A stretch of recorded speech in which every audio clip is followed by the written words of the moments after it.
Welcome to my live. It's depressed Sonia again. I should have had Anita sit in for me tonight.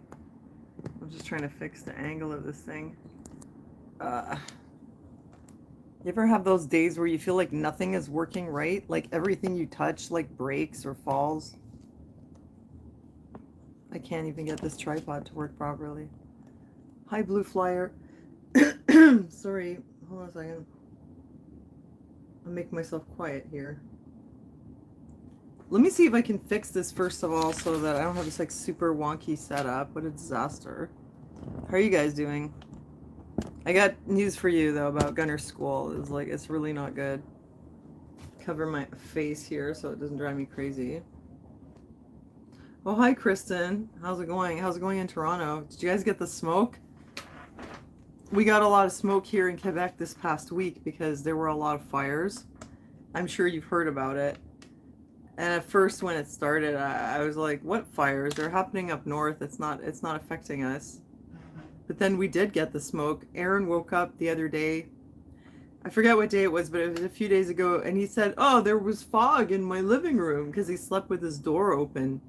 And he's like, yeah, there was so much fog and it came right in my apartment. And I was like, Aaron, that wasn't fog, that was smoke. There was so much smoke from the fires that it just has to do with the wind currents. It all blew right into Montreal and it was so thick that if you looked out the window, it just looked like a yellow haze. And there was so much of it that it literally would come into your apartment. You had to keep the windows closed and the door closed. Of course, Aaron never listens to government advice, as you know. I didn't need the government to tell me not to open my window. I knew. So I just have my windows closed. I've been coughing all week, probably because of that. Yeah, I started to get a sore throat. And then I kind of realized, I think it's because of the air that we're breathing, you know. And I thought, here's another case where rich people are not affected because they live in apartment buildings where there's filtered air or they have central air. Hi, Salty. You never listen to the government. No, I don't either, honestly. Hi, Ruby. Oh, you got smoke in Pennsylvania too, huh? Hi, Blue Flyer. Yeah.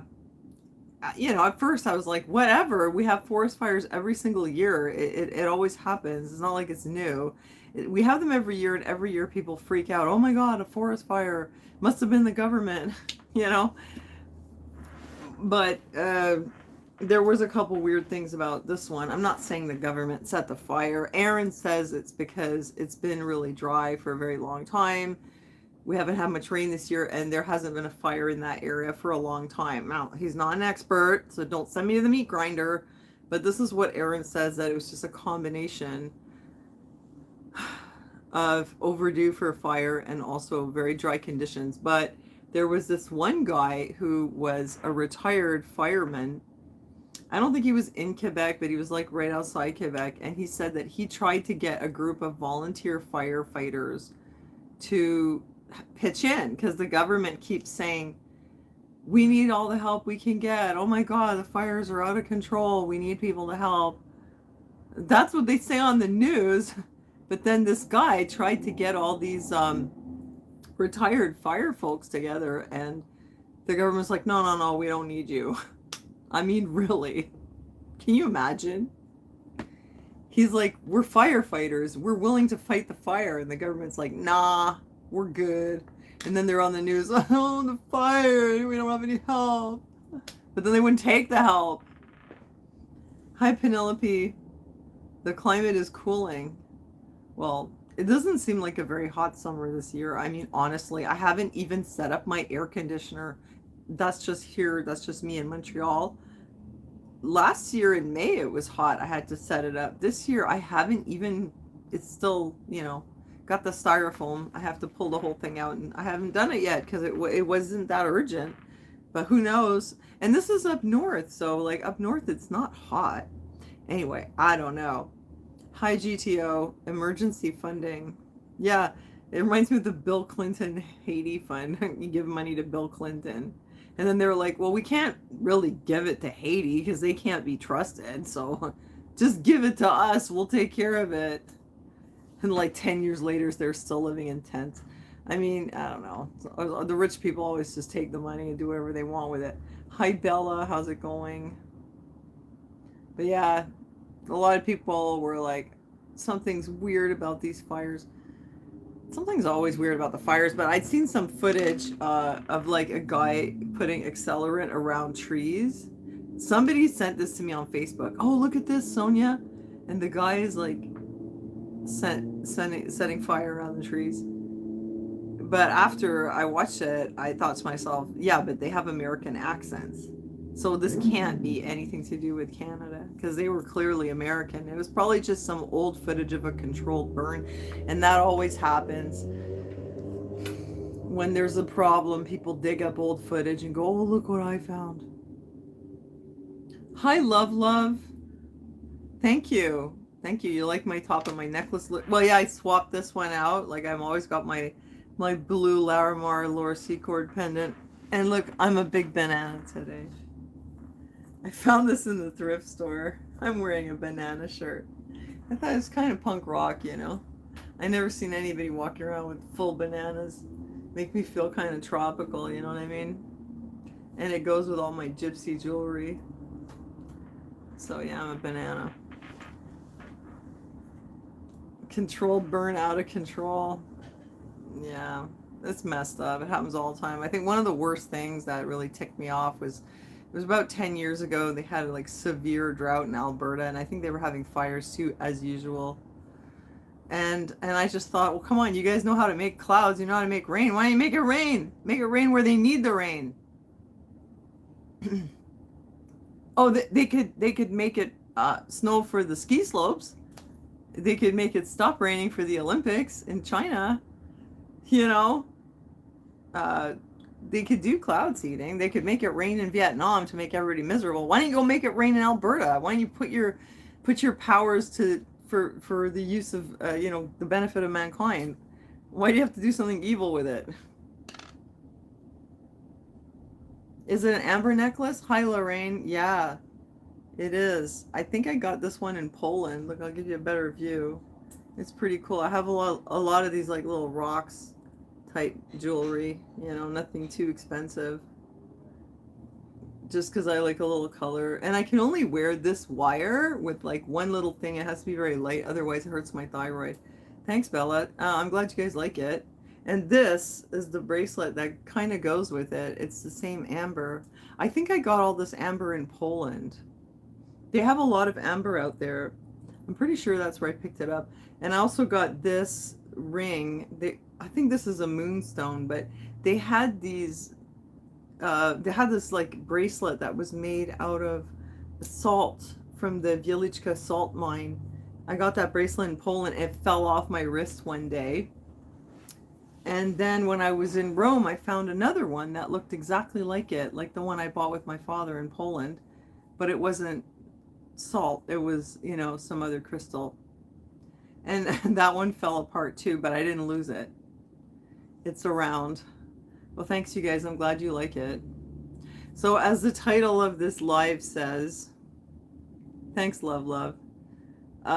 It's Gunner's birthday today. It literally is his birthday. My little man is 16 years old. And I'm depressed. I felt a bit better talking to you guys last time. I do not know why I'm so, like, I feel like my heart is broken, honestly. I feel like I could cry at any moment. Gunner and Aaron are out there, and we're gonna celebrate Gunner's birthday, and I'm gonna bring you out there. Let me just check how my thing is charging so my phone doesn't die. Oh, it's good. But I'm gonna have a word with you first. I'm very, very, very, like, disappointed and depressed.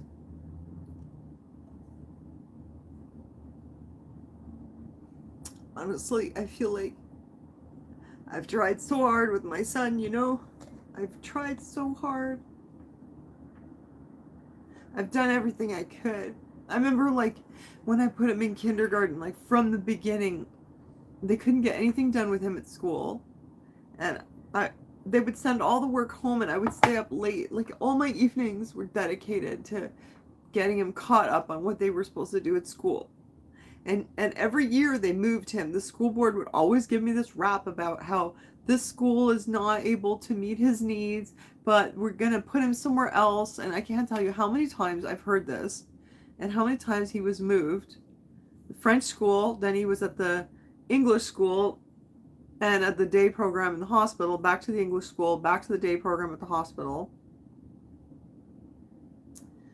And then moved to another English school.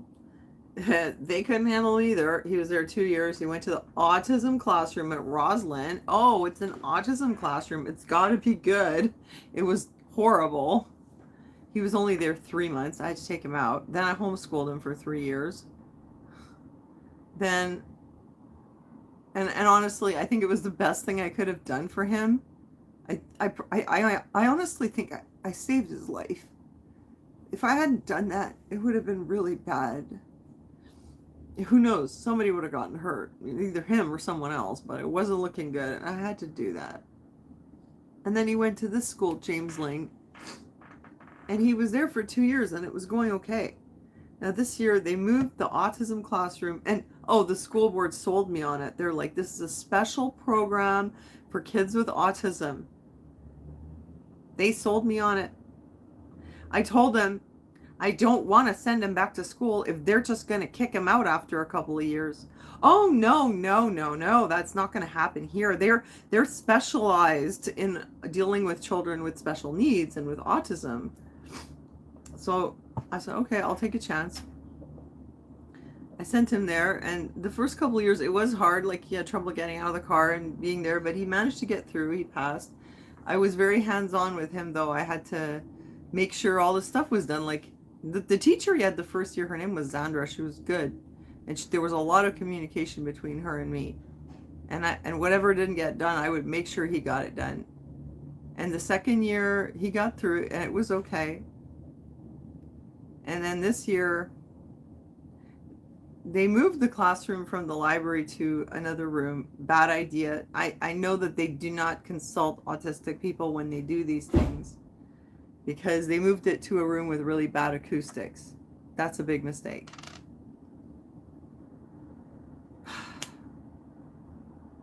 And also they got a new principal. And whenever you're starting with a new person, it's like you're starting at zero all over again. And you have to they need to get past the idea that my son is oppositional and defiant. And they need to understand that this is what autism can look like. They think they know what autism looks like, but sometimes it doesn't look like what they think. And that's him. But he is autistic. So this principal, here's the most ironic thing. Okay, they're telling me that he basically flunked everything and that they strongly suggest that he move to an alternative school.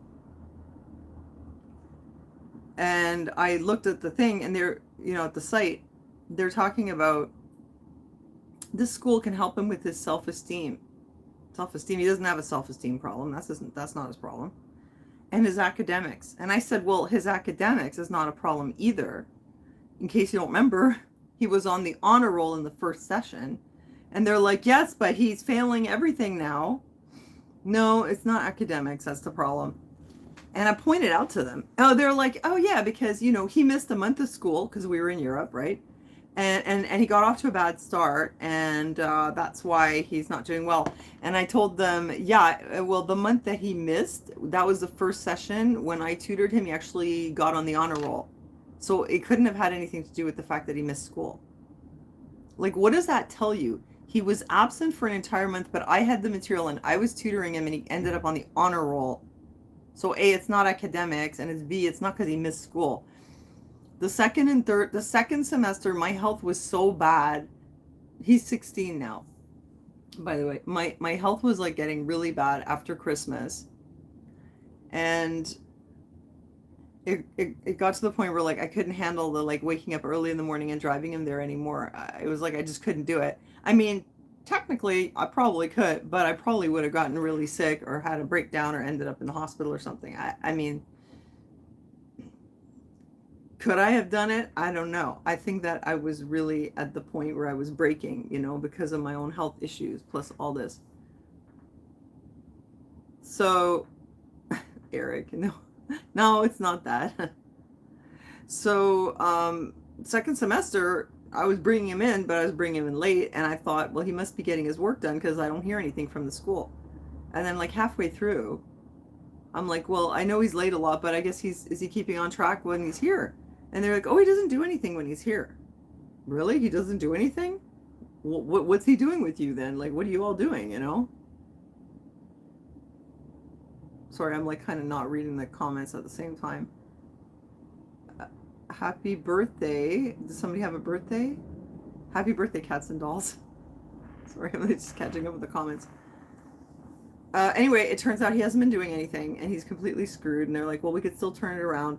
This school is so ghetto. I'm sorry to use this word, but that's the only way you can describe this school. This is like the end of the line. I know that, yes, it's an autism program, but they do have resources for them, as in they have more staff for them. And they tolerate them, which other schools won't do. To a point, obviously, because they're decided they don't want to tolerate my son anymore. But they have no books. They have no books and they have no written handouts. Now, I'm autistic. I can speak for myself. I like to have something very concrete. For me, if I'm a student, it helps if I have a book. It helps if I have a written handout. How do these people who are teaching a class of autistic children not understand that you need a concrete book? A lot of us are visual learners with visual memories. No books. There are some handouts, but you like a outline, but you can't make any sense of the outline if you don't listen to the lecture. And so the way it works is you have to be there for the lecture. You have to take a bunch of notes, and that's how you can stay on top of the material. And then there's no like stuff to fill out at home. There's no written, there's nothing. I'm sweating just thinking about it. I'm so frustrated, you guys. I could just cry. I could not function in a school like that. And then on top of it, at the end of the year, I get his bag and I realize that they haven't been helping him organize anything. All his binders, they're not sorted by subject. There's no like papers like for each thing. It's all just like a big brouhaha. It's all thrown in together. Like all his stuff is just thrown in. All the subjects, some are upside down, some are right side up. Who knows, right? Like literally, like they just shove everything in his bag. Nobody's helping him stay organized, obviously. So that doesn't help. And also for some of the studying that they have handouts for, they refuse to let them take them home. So they can't do anything with him at school. I can do things at home, but they won't give me the stuff. And they tell me, go online. You know, anyway, you know, the reason I'm telling you this is there's this myth that if you have a child with autism that there's all kinds of resources, but let me tell you, those resources are not very good. They're often quite disorganized, and I don't think that they ask autistic people for their input, because if they did, they would know that, first of all, you need to help the people stay organized, because that's an issue. How is it so disorganized? That's him. He's like that. Without any help, that's what you get. So obviously they're not doing anything. How do you have a classroom, like a tiny little classroom with horrible acoustics? Why would you do that? That doesn't make any sense. How come you have no printed written material? How are you supposed to work with that? I wouldn't be able to do it. And they decided like we're gonna just we'll put everything online and you figure it out. Now, obviously, my child is not going to figure it out. He doesn't have the wherewithal. So that means that they expect the parents to go on there and print it out. So they don't print stuff anymore. They're a school. We pay money to the school for them to have resources such as hiring a company to print their stuff. But there must be some reason they don't want to spend the money on printing like course packs and materials. You can find them online and then you have to print them. It's just more cutting corners. And I noticed the change since the pandemic. Everything is online. Everything. And you have to really know how to use a computer, which he doesn't. And I kind of so. How is this possible? My son has an IQ of 130. He is literally going to fall right through the cracks. Like, I have 2 more years of child support payments for him, and then what is he gonna do? Go on welfare? Like, do you know what I earn in my? Do you know what I earned last year? Yeah, in my job, $21,000 Canadian. That's what I earned. That's my income. Okay, which I supplement by like selling shit on marketplace and doing YouTube for what it's worth. I mean, every penny helps, right? Um, but yeah, it would have been good if there was a little more help with his education, so that after high school he'd be able to like do something productive, because it's looking like I don't know. I'm feeling very discouraged about it. And I've put so much into this. I have put everything I have into him. Everything. I've put all my energy, all my effort. But I feel like they're not doing it on their end, you know? This is the resources. This is what you get. It's so much. Like, it's so much on me. And now they won't even give us books. They won't even print things. They won't even print homework. Like, there's nothing. Like, I have to print everything now on top of it. Like, I don't have enough to do. Now I have to also be their secretary and like be the classroom assistant and be the tutor. And I have a friend, okay? This is why I say his school is ghetto. James Ling is a ghetto school. I don't know why. It's just like that has no funding or what.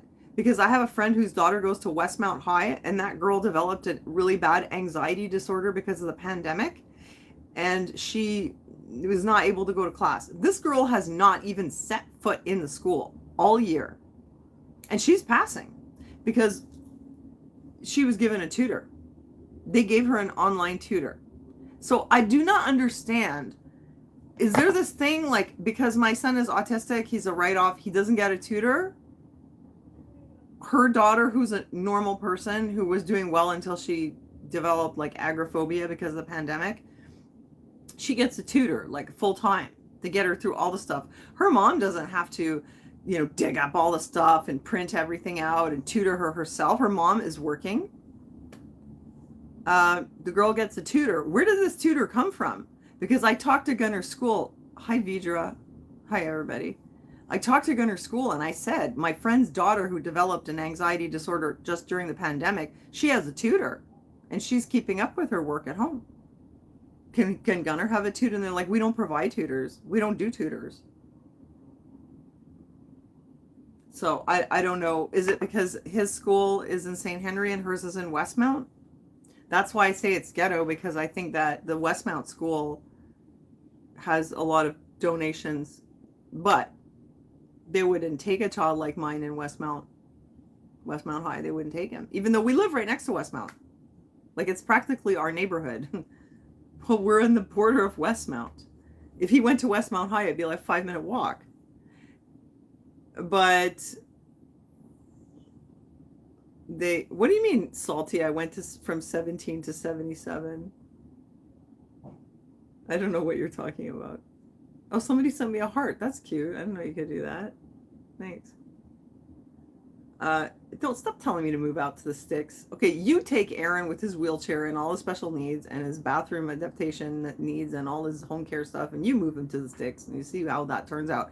Anybody tell me to move to the sticks, go watch my camping video of 3 days in the sticks with Aaron, where Gunner had to be the orderly who would like lift his father under the arms like this to carry his paralyzed body into the bathroom so that he could take a shower. You know what I'm saying?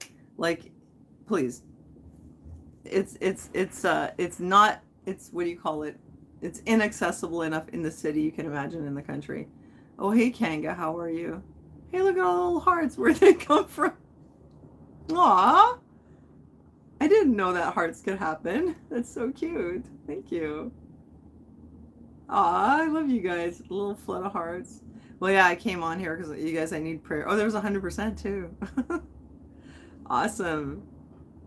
I came on here, yeah, because I got to tell you, like, and I've been, I like the kind of depression where you feel like your heart is like this.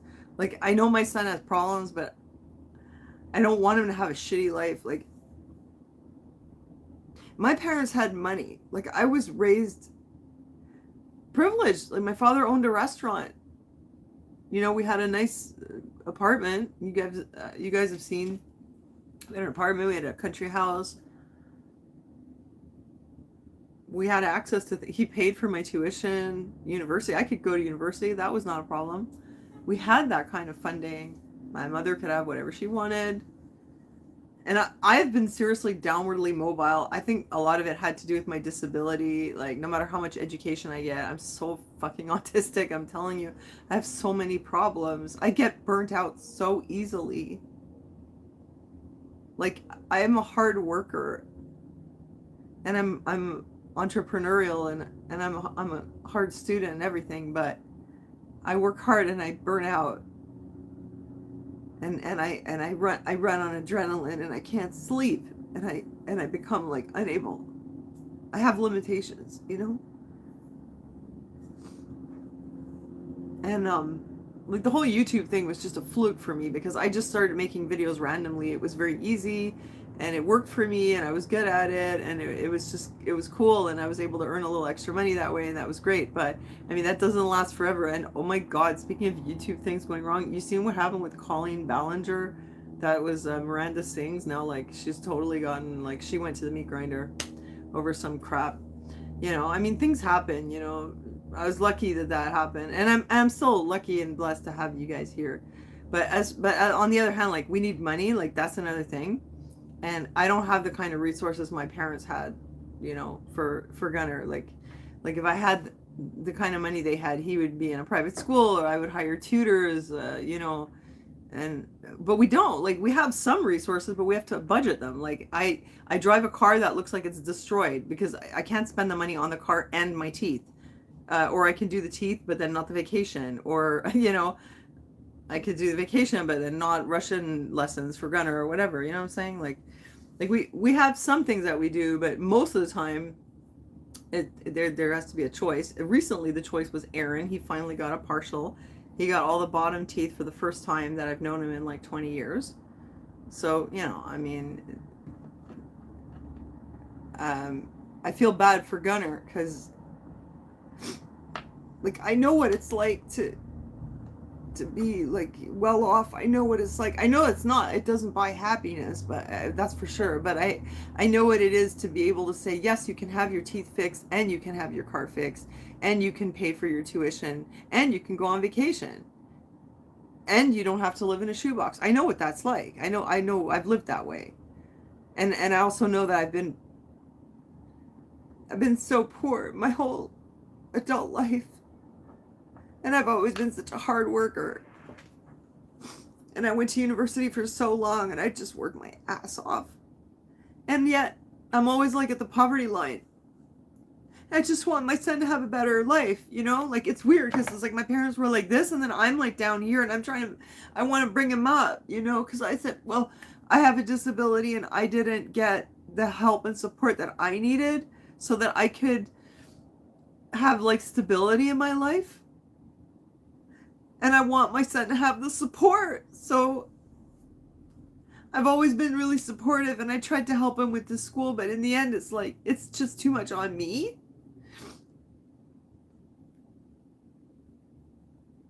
A special education advocate. I mean, who are these people? Would somebody please tell me who I should talk to? Because there is an advocate at the school board, but this is what they're like, literally. I think that they're, you know, they're making it sound like I don't have a choice. Because I was like, so are you saying that because he failed the year, you're not taking him back? And they're like, well, we strongly suggest. And I'm like, oh, so it's only suggestion. So he can come back.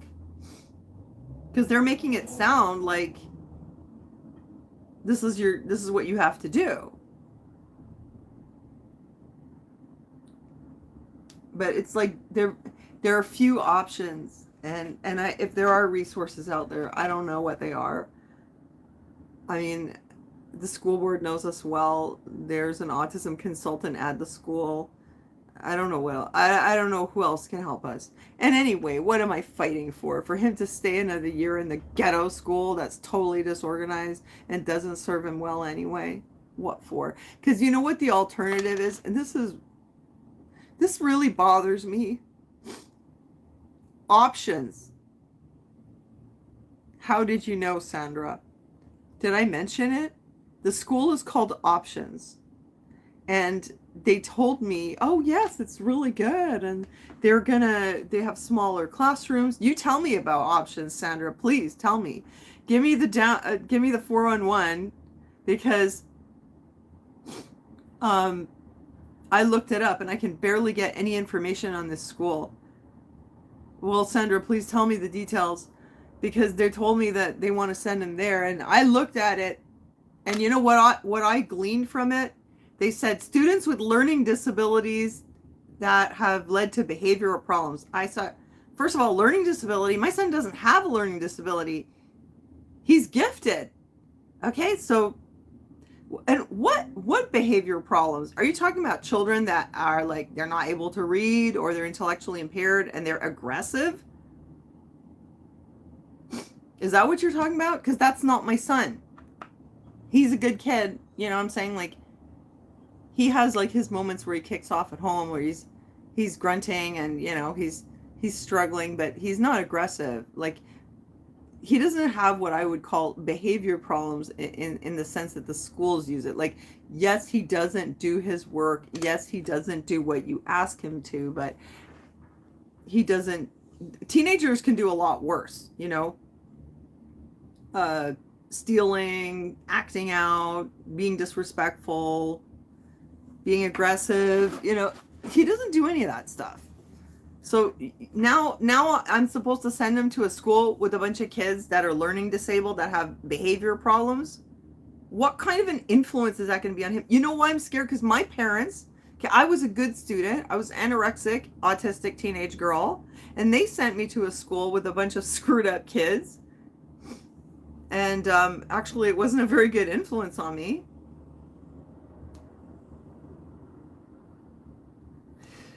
And like everybody telling me like, oh, just change his diet, carnivore diet, raw vegan diet, GAPS diet. Like I've been on the internet as long as you have, first of all. So I've heard it all before. But second, you come and you make my son eat what you want him to eat. You give it a try. And if you can make my son follow your diet plan, then I'll hand him over to you and you can feed him. Because the son that I know, he will eat what he wants. And he's on a health kick, so he doesn't eat any junk food. But if I said to him, okay, from now on you can only eat meat, first of all, expensive. I'm going to send him up with a guitar and a Starbucks cup and say, here, go make some money, and then you get steak. I mean, really, you know. But look, they want to send him to Options. I think that it's not an option. Yeah, I think it would be a bad influence. I thought right away, drugs. What kind of kids go to these schools? So I'm picturing like kids with all these learning disabilities and behavior problems. My sweet innocent boy who never sasses me? You're going to put him with behavior problem kids? Ah, I'm so sick of it. And then what are they going to be doing over there? Molly? Who knows, right? Something worse?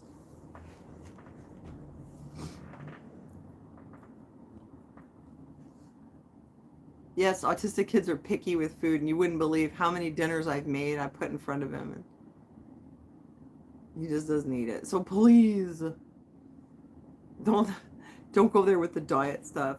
You know, it's not, I don't think it's a dietary issue. He has some kind of issue where demands make him feel overwhelmed, which I kind of understand because like I also don't have a very good working memory. And when things are new, I feel very overwhelmed. Like, I'll give you an example, okay? And I think that this has something to do with why I'm so depressed and burnt out. And I don't think the carnivore diet would fix this. But you tell me if you think it would. So you guys know that because I feel like I really need to earn a living. Because, well, I'm getting a little old for, you know, the oldest profession, if you know what I mean. That was a joke. I discovered that actually I really like selling things. So I'm selling on Marketplace, I'm selling on Poshmark, and I think that this is something that I can do and be autistic at the same time, and it works, you know. Only problem is like, because I'm so intense about my interests, I have to be careful not to get overly intense and get obsessed and then burn out. But I need to go on other platforms because there's not enough traction on those two, you know? So I opened an eBay account. It took me 6 months to change my username. And when I did it, worst nightmare, I got like locked out of my account. I tried to verify to go back in and it wouldn't verify me. Because I don't have a password because I logged in with Google. So I don't know. I couldn't get in. I had, first of all, I had verified my email, I verified my phone numbers, then I changed my name, then it locked me out. I was like, oh my God. I managed to get back in the account through my email. Oh God, don't tell me about your eBay getting hacked. That's so scary. Wait, James Lang. Yeah, that's where he's at. He's at James Lang. Sandra. He's there. On the adult side. I don't know. Anyway, so I get back in my eBay account. Then I go into the part where to list an item because I'm just learning. I'm just trying to experiment. It's like a huge learning curve for me. I go in there and it's not working. Like nothing's working. Like I'm back in, but I can't post items. And you know, I knew that things are gonna get sorted out. Something is going to work out, but I was shaking, man. I was so confused just trying to get into eBay and change my username. It took me 6 months to work up the nerve to do it. I do it. Everything goes wrong. I'm locked out. Then I can't sell. I was like shaking. Huh? I felt like I had been like given a huge shot of like, I don't know, bad drugs. And it took a lot out of me. And that's when like I was feeling a bit better after I talked to you guys. And then that happened with the eBay. I pushed myself to do it. I was like, and then I got really screwed up for the next 3 days. And that plus the schools telling me that they're trying to find a way to kick him out. And I said to them, don't you understand? This is what everybody does. Everyone thinks, oh, no problem. Like, we can handle this kid. It must just be a shitty mom. She doesn't know what she's doing. We'll get it sorted out. And then after a while, they're like, yeah, no, I don't think we can deal with this. So that he flunked everything. And that's bad news. And I don't want to send him to options. I think it's probably a bunch of like messed up kids there. But then I have to homeschool him. And I was just saying like about the thing with why I was telling you about eBay was that this is the struggle that I deal with. Like everything that I do that's new or that's different or that's a learning curve, that's what I deal with. It's so, as an autistic person, it is so difficult for me that it's like I try and then my nerves are completely shot, you know? And it takes me like days to recover.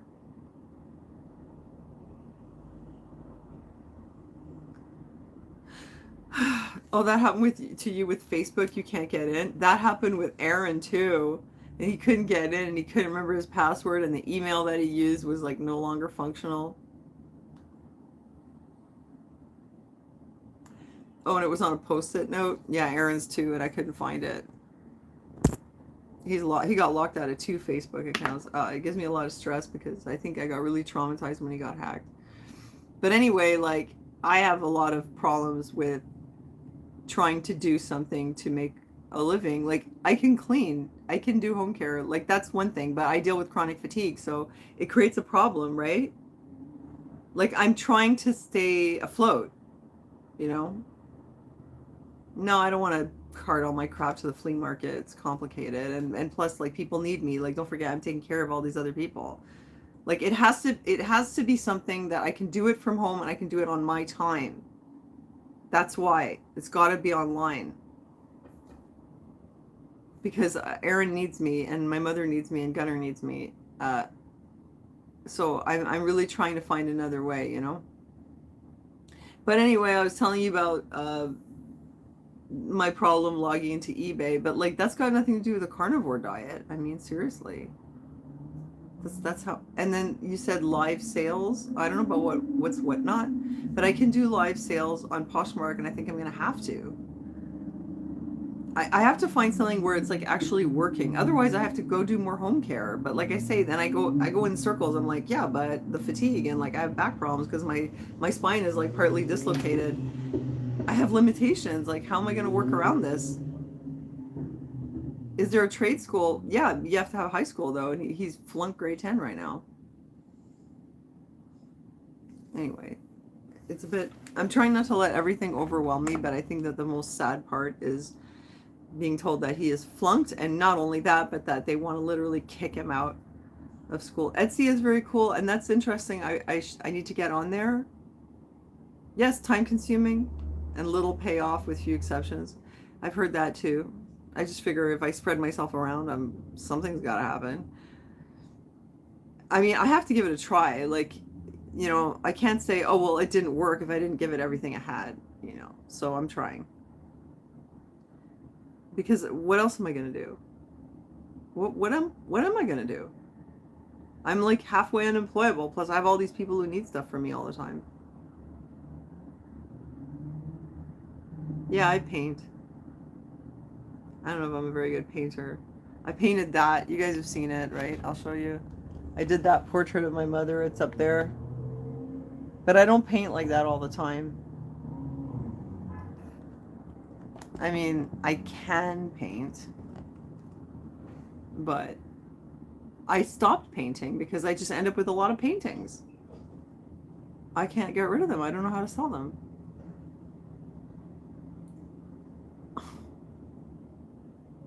Thanks, you guys. It is a good portrait, I think.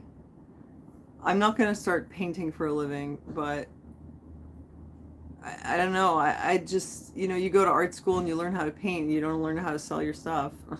Get stuck with it. I used to have so much art. A lot of it got stolen too. But it's like whatever. But my child support is only for 2 more years, and I have got to figure out a way to earn more money because this is not doable. Like I said before, I only earn about $20,000 a year. My rent is $1,200 a month. I mean, I don't know. Like, what do you do?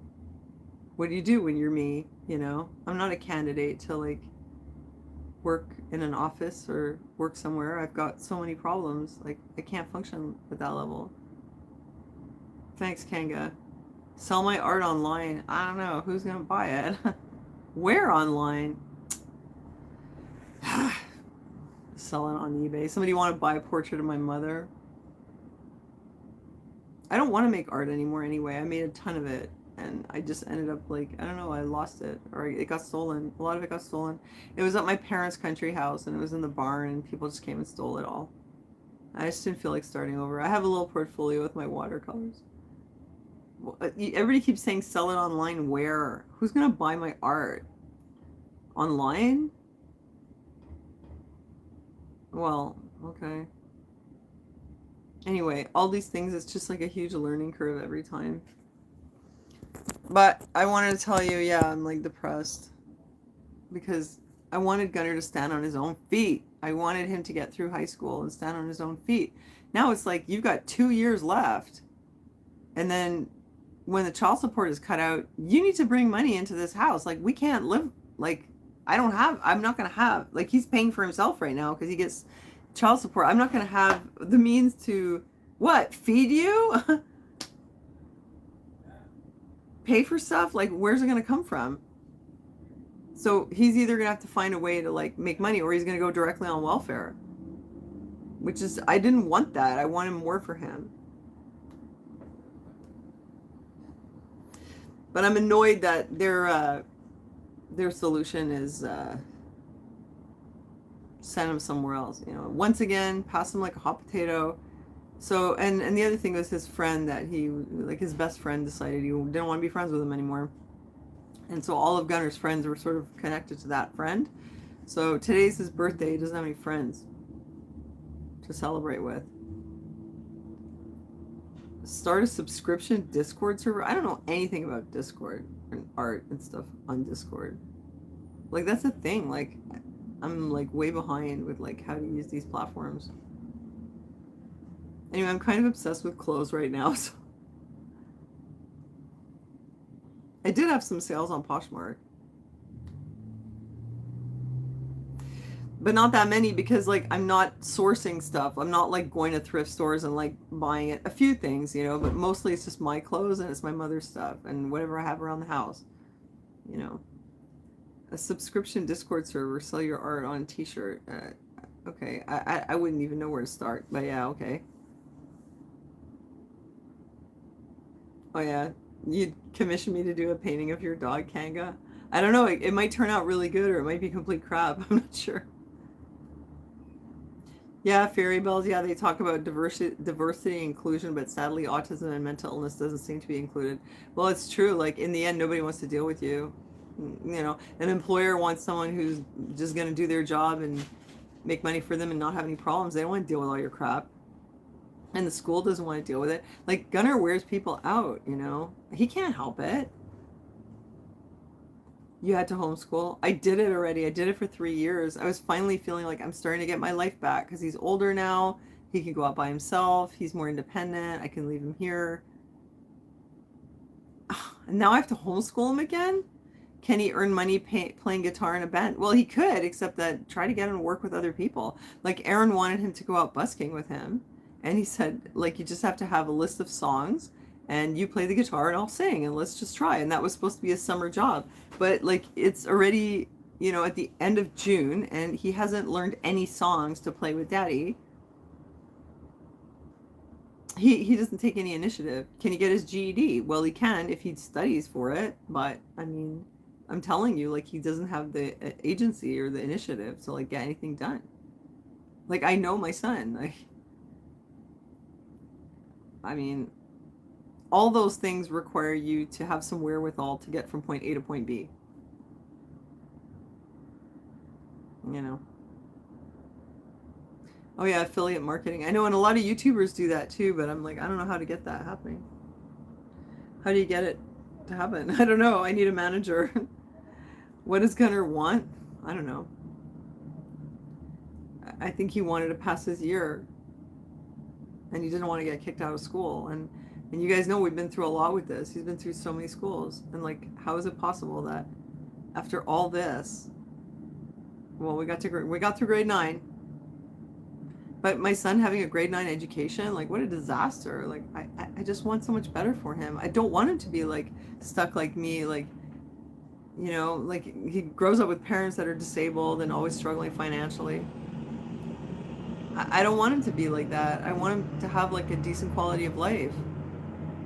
You know, when I was younger, I didn't mind like going to food banks and like being broke all the time. It didn't bother me. But then it started to bother me. Like at some point in my 40s, I was like, I didn't want to live like that anymore. Then like live with roommates, you know. I got my first apartment by myself when I was 36.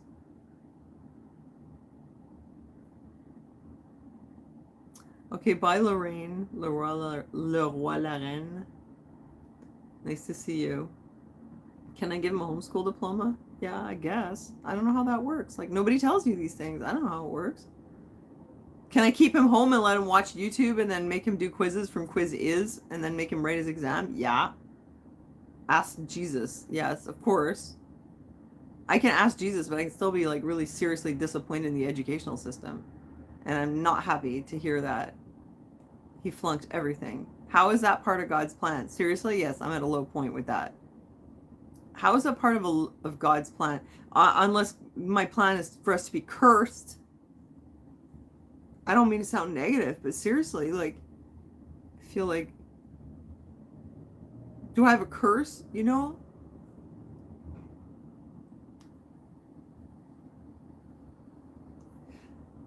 It doesn't help when people say negative things too. Like, I don't think it's curse. I think it's just that we all have disabilities and like, it just handicaps us.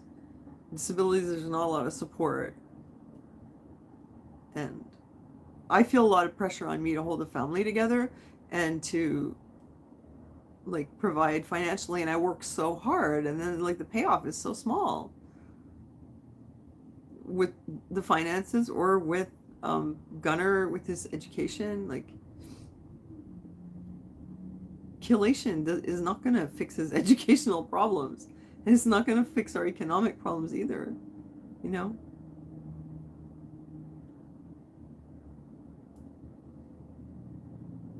Well, I don't know. Joan Hastings says, as a man thinketh, which means, I guess, if you think, then it's like that. But I don't know how he thinks. How does Gunnar think? I don't know what his deal is. I think that disability is a real thing. I think autism is a real thing, and I don't think it's something you just brought on yourself because you have a shitty attitude, you know? And the struggle is real. And it's actually not unusual that people will be like, well, it's because your attitude, it's because it's that. Well, some of it is your wiring, you know? It's very easy for you to say. It's like when somebody who doesn't have back problems tells somebody who does to just go take a hike. Because they're like, well, I take hikes every day. Oh, well, sometimes my back hurts, but I still go. It's like, yeah, but you don't have what that person has, so you don't know, you know? So what are you saying, Joan? Is because I'm thinking? I don't know. I've been pretty positive and tried to keep everybody together and get him through school, and I'm very disappointed. I'm disappointed. Oh my God, Linda, that's awful. I am disappointed and I'm grieving. Is that my fault? Is it like I should not feel grief and disappointment?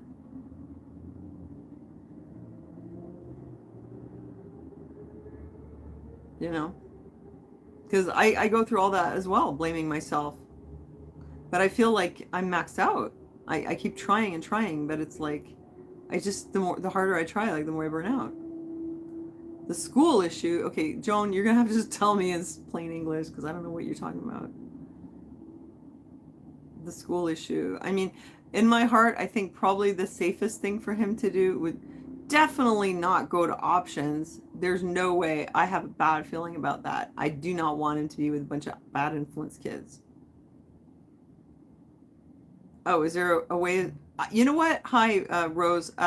The school changed his mind. You know what, Rose? I suspect that the school doesn't have the authority to switch him. I suspect that Gunnar has a right to be there because he is inscribed for the next year, and I do not think that they have a right to expel him for failing the year. I think that they have to take him back, and they may have to fail him and keep him in grade 10 again, but I don't think they have a right to kick him out, and I think they're bluffing. And that's why they keep using the language strongly suggest and blah, blah, blah, strongly recommend, because otherwise they would say, you do not get expelled for failing a grade, even if you fail like every single subject. I think they're full of shit. And I think that the principal it's his first year there, and he doesn't want to deal with my son because he doesn't know what he's doing. And he wants to blame me for him starting the year late, even though he was on the honor roll the first session when I tutored him. Somehow this is all my fault.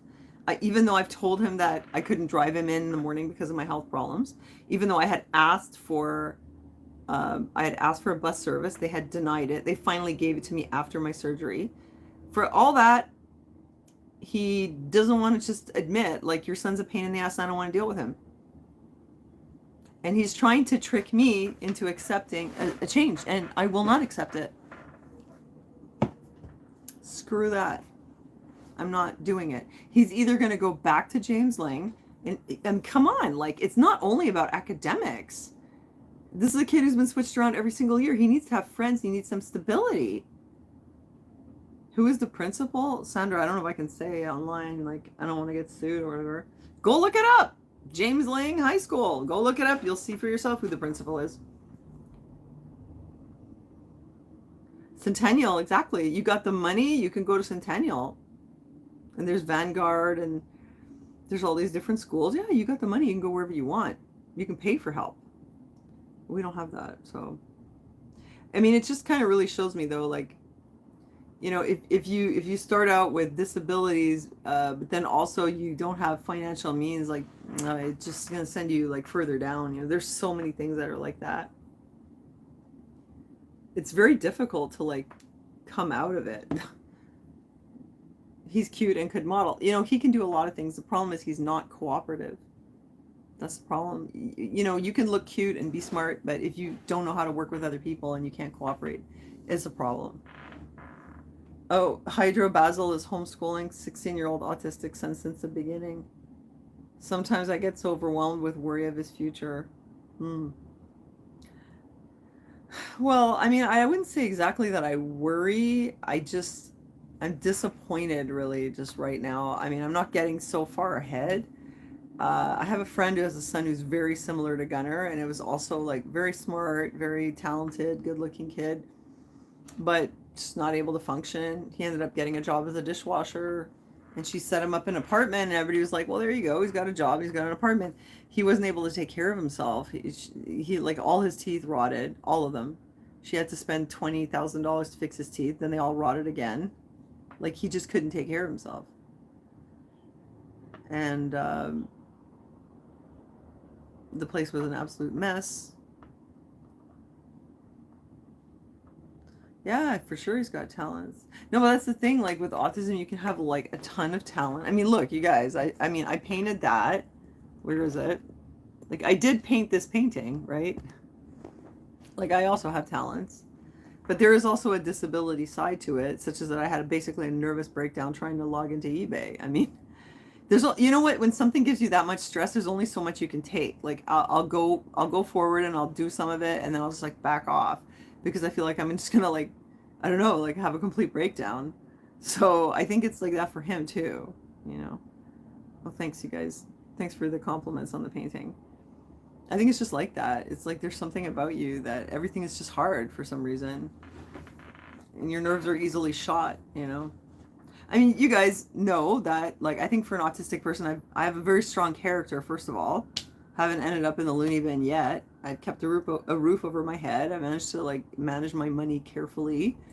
Uh, I take care of my family. Like, I think I've done okay. It could be worse, but I'm, you know, I'm a very hard worker. It's like I need to work. I'm entrepreneurial and I need to have projects. And the problem is that the learn, like if I'm doing one thing and I'm good at it and it's working, great. And if I have to switch to something else, it's like, oh my God, it's so hard, you know?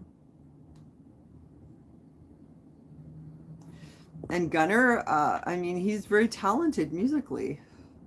I just want him to do something where he'll make it work, you know?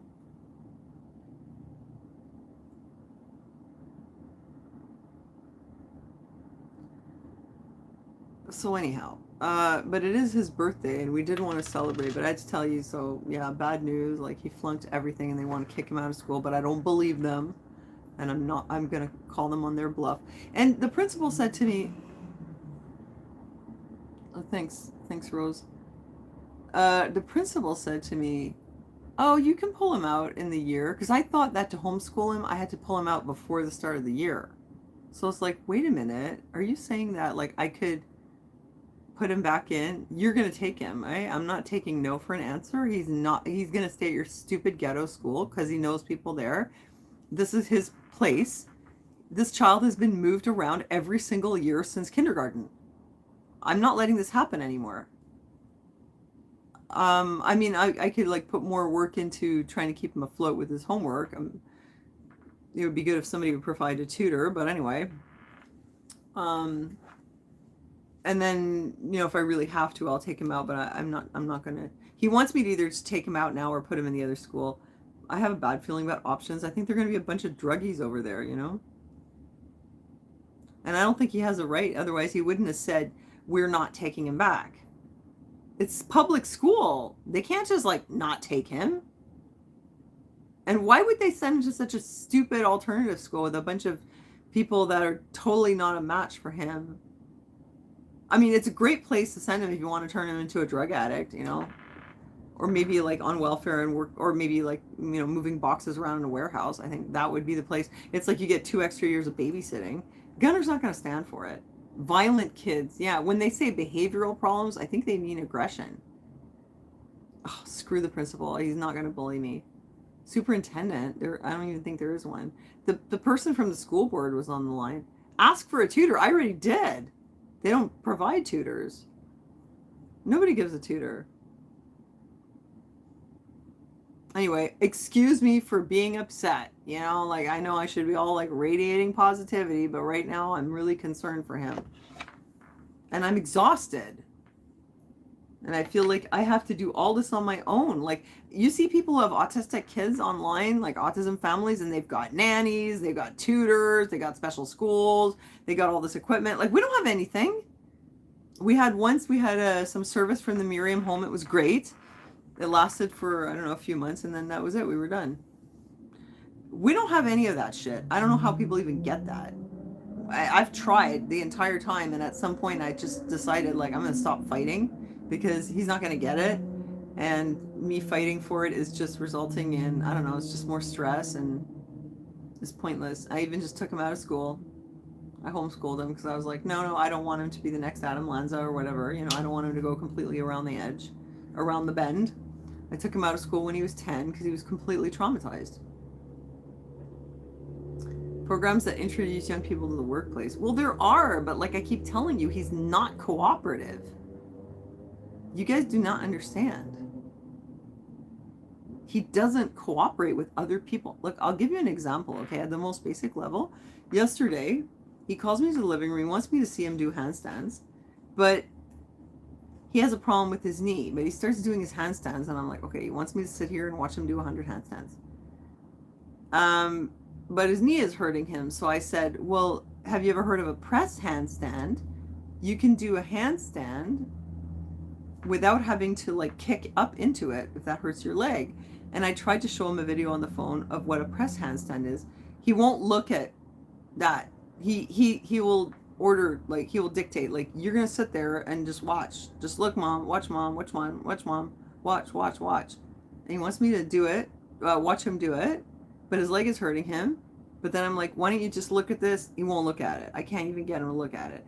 That's what I'm talking about when I say it doesn't work well with other people. There's a lack of flexibility, a lack of give and take at a very basic level. That's the problem.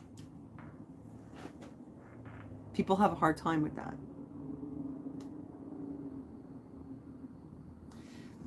Tomorrow, find out what the law is.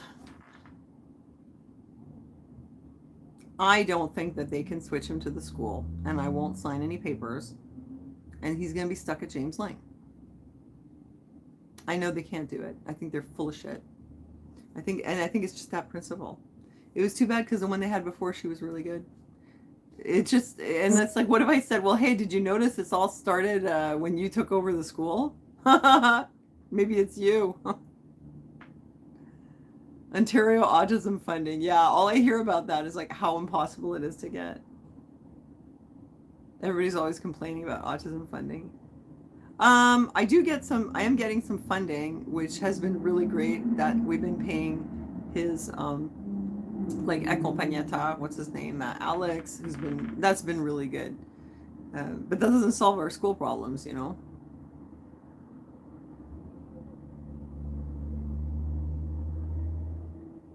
Because if you have siblings, you have to learn to be diplomatic. No, you can't blame it on like having siblings or not, because I had a sibling and I'm still autistic. It doesn't have anything to do with that. Actually, if you're autistic and you have siblings, it's liable that you're going to have a lot of conflicts with them if you're this kind of person. Like a neurotypical person would learn and adapt because they do respond. They have the reciprocity. An autistic person may not. So, I don't know. You go test that theory. Having siblings is important. Well, it is. I mean, it would be nice. It depends. It can go either way. Sometimes it's great. For me, it was great. I've known other people who just did nothing but fight with their siblings. But, you know, not everyone is able to have more kids. Like, we did a lot of fertility treatments to get one. We paid a lot of money. We were very grateful that I had one. And that was it for us, you know. So, that's just how it turned out. Yeah. Patrick says, get Gunnar a job. Well, I mean, are you hiring? Are you offering? Like, somebody want to give him a job? When you were an autistic teen, you wanted to quit school, your dad made you get a job? Yeah. I mean, sure, you know, yeah, go get a job. With no high school education and no skills, and you're autistic. How old are you, Patrick? I have a feeling you're from another generation, because these days they have a really hard time getting work anyway. I don't know. Maybe he'd go work at the carnival. Oh, you have a son, love, love? High veg remedy. I don't know if somebody has a job for him. I want him to have his own business because I think he's going to be a terrible employee. Like, it's going to be really hard for him to work on someone else's schedule. This kind of runs in the family. So I think he should figure something out. You dropped out in grade 9? Yeah. But how old are you, Patrick? Oh, wait, you said 43. Oh, okay. So you're not from this generation. Yeah. Well, can he wash dishes? I mean, yes, he probably can, but do I want my son, like, do I want to set him up for life as a dishwasher? I want him to do more. I want him to feel like satisfied with what he's doing. Is he learning how to drive? I told him anytime you're ready, but he's not taking the initiative. I have the book here. I'm like, here, you can start with the book. As soon as you pass the written test, I'll take you out. You can practice in my car. No initiative. Yeah, Rose, I think I'm going to fight to make the school keep him. I'm just going to be a real pain in their ass. I'm just going to tell them I'm not sending him to that other school. That sounds really ominous. Children with learning disabilities with behavioral problems. And we're talking high school. What kind of behavior problems? I think I'll pass. You traveled as a 14-year-old with a carnival? Oh my God. Well, good for you that you survived. I wouldn't send my son out with a carnival. No, I want him to do better than that. I'm hoping, I mean, it's up to God, but I want him to do something that's meaningful to him and that will lead to something, The older he gets, the rougher the kids will get around him. It's a start washing dishes. I started there and worked up. No, you don't start at the top. You're absolutely right. But if you don't have any education, you're guaranteed that it's going to be much harder. You're going to stay near the bottom, I want him to have education. I'm not saying, I want him to be the head of a company. But I don't want to set him up for a life of just washing dishes. I'd rather that he goes to trade school or something like that or studies music. I mean, good that you did that. You're also like quite a lot older than him, and I think that it was a bit easier back in those days, Found a job as a support worker. Okay. Well, you know what? Everyone's different. And yeah, see, that's the thing. With like Melanie says, without a work ethic and resisting everything that's tough, that's the thing. See, I'm autistic, but I had a very strong work ethic. I'm like obsessively, like almost workaholic. Like I always have to be doing something. I'm very, very creative, as you guys know. And I'm always like a bit entrepreneurial. Like I'll have this little hustle and I'll have that little hustle and I'll make things and I'll do things for people and I'll come up with little things. Whereas Gunnar is kind of like avoidant,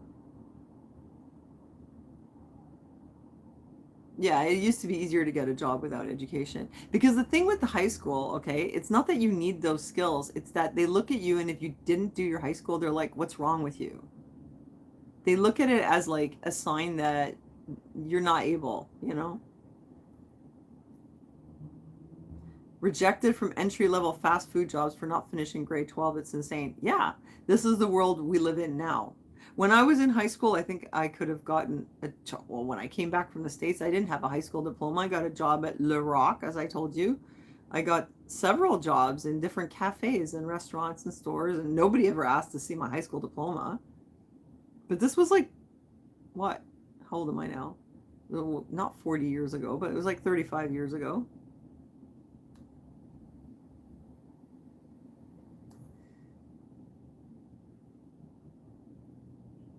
Money, I don't know. Well, he's had jobs before. He worked at a camp twice. Like last year he worked at a camp, the year before he worked at a camp, and he also worked for like a, what's it called? Eco quartier. It's like a eco thing, like a greening thing where they water plants. He did do that, but he didn't want to do it this year. He said he wanted to go out busking, but he's not doing it. I'd be happy if he just did anything besides sit on the couch, Oh, working on a farm, that's great. Yeah, I'd like to send him to a farm. Yeah, I mean, who knows? A landscaping company, yeah. I think that it would be good for him to, like, have some kind of service he can provide. Like, you know, some people start a dog walking business, for example. When I say start a business, I'm talking about like a little thing like that. Just don't let the dog eat your face. It should be okay. Or like, you know, a pet sitting business. People like that kind of stuff. Or something, you know, some little thing like that. He needs to try out for a band. Yeah, I know, but like I said, he doesn't work well with other people. Like even his dad's having trouble getting him to play with him. I have a piano. I try to play piano with him with guitar, and I can't even get that to happen. Visiting kitties, rabbit feeding. He knows a lot about animals. I mean, I'm full of ideas, but he just doesn't want to do them. Anyway, thanks for the pep talk, you guys, and for the brainstorming. I think I'm just really like, I feel like I'm so burnt out. I feel like I'm getting old. I still have chronic fatigue. I'm really, really working so hard to try to find a way that I can earn a living as a reseller, because I realize that that's what I really, really like to do.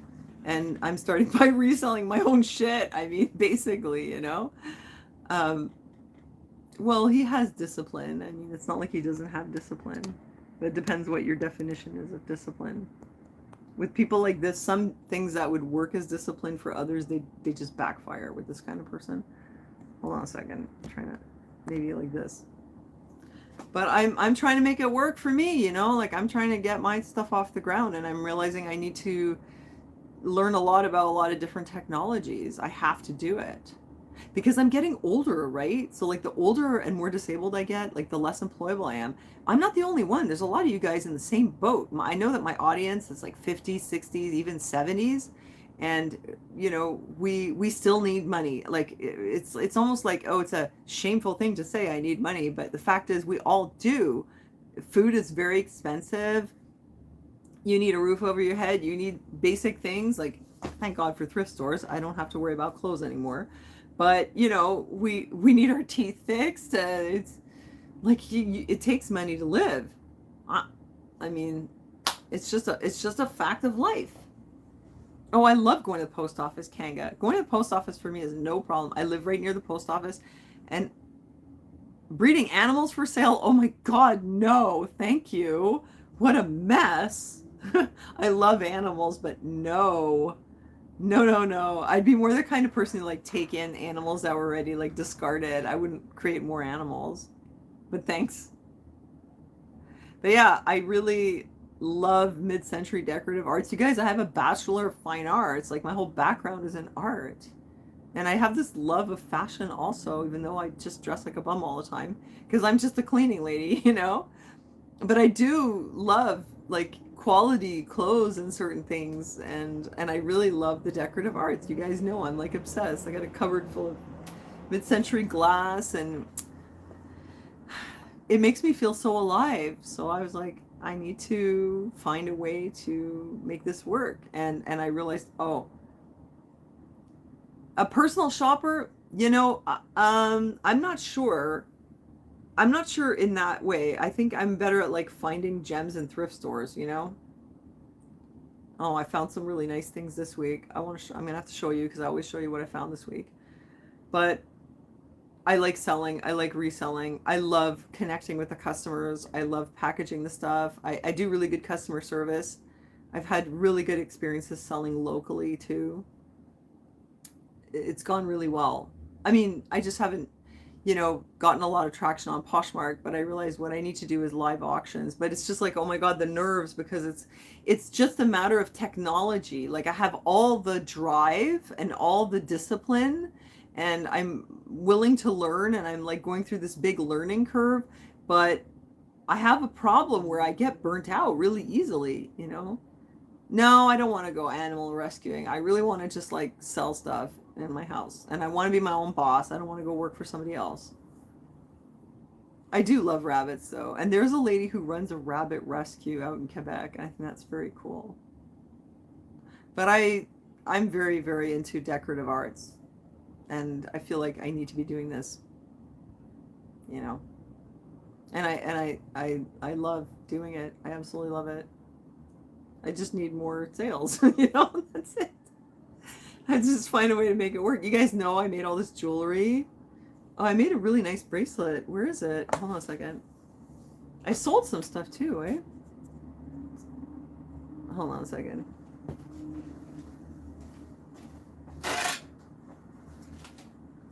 Where's that bracelet?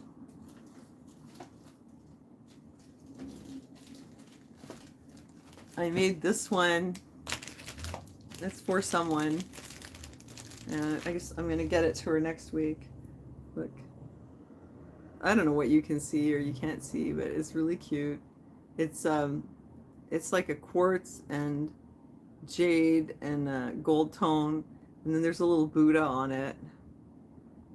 She wanted something to make her feel zen. Well, I can't put it on, but I can sort of go like this. But it's like she wanted something that was like really simple. This thing is like it's like upstaging it. Can you see it? She wanted something that was very like simple and minimalistic, but like with nice crystals on it. And then there's this little Buddha in the middle, which is like totally blurry for some reason. Anyway, I made this one for someone. And these are the earrings that go with it.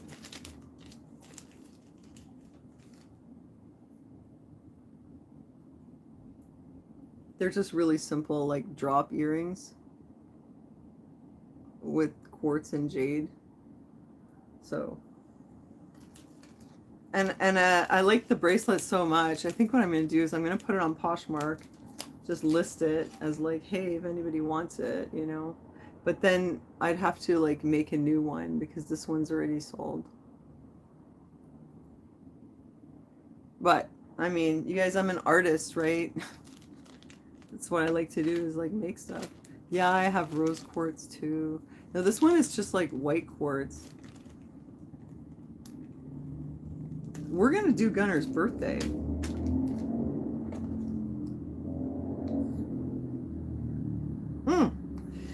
Let me show you my thrifting finds. I have a couple, and then we're gonna do Gunner's birthday, okay? And we're gonna do it with you. Would Gunner be comfortable having his own YouTube channel? You know, I told him, like, just go get on YouTube, at least do something. How's my mom doing? She's doing well. She's doing okay. Her speech is terrible, but other than that, she's all right. Oh, thanks that you like the bracelet. I've given you guys my look. I'll give you the link for my Poshmark again if you want to see it.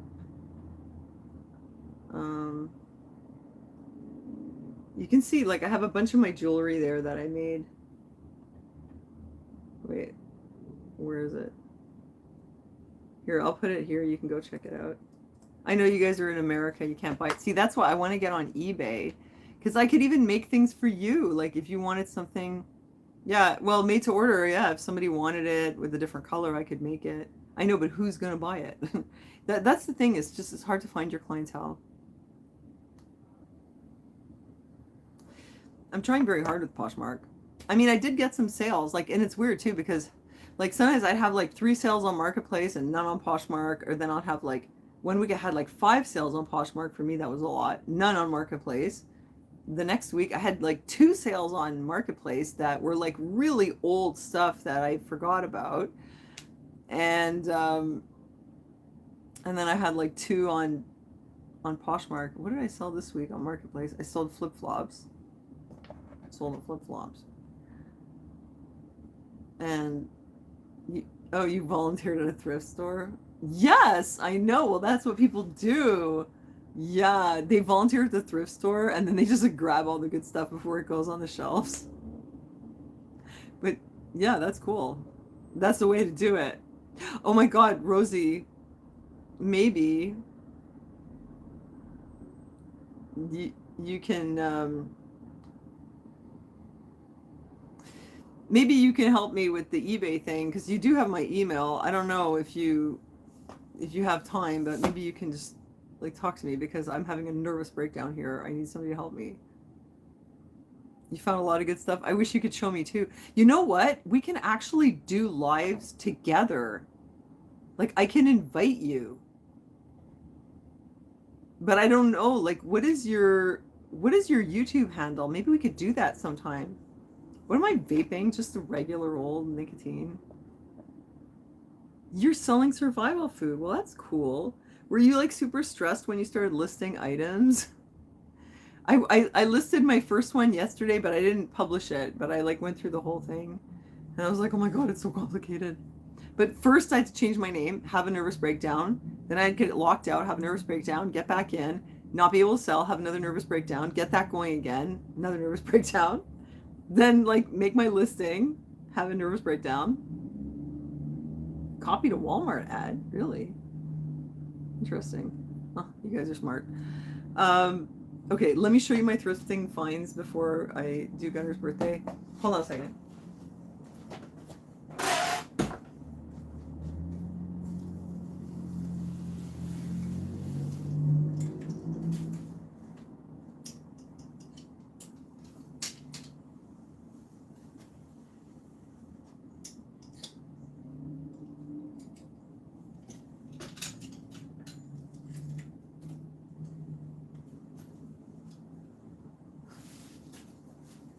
Okay, I think this is it. My thrift haul of the week.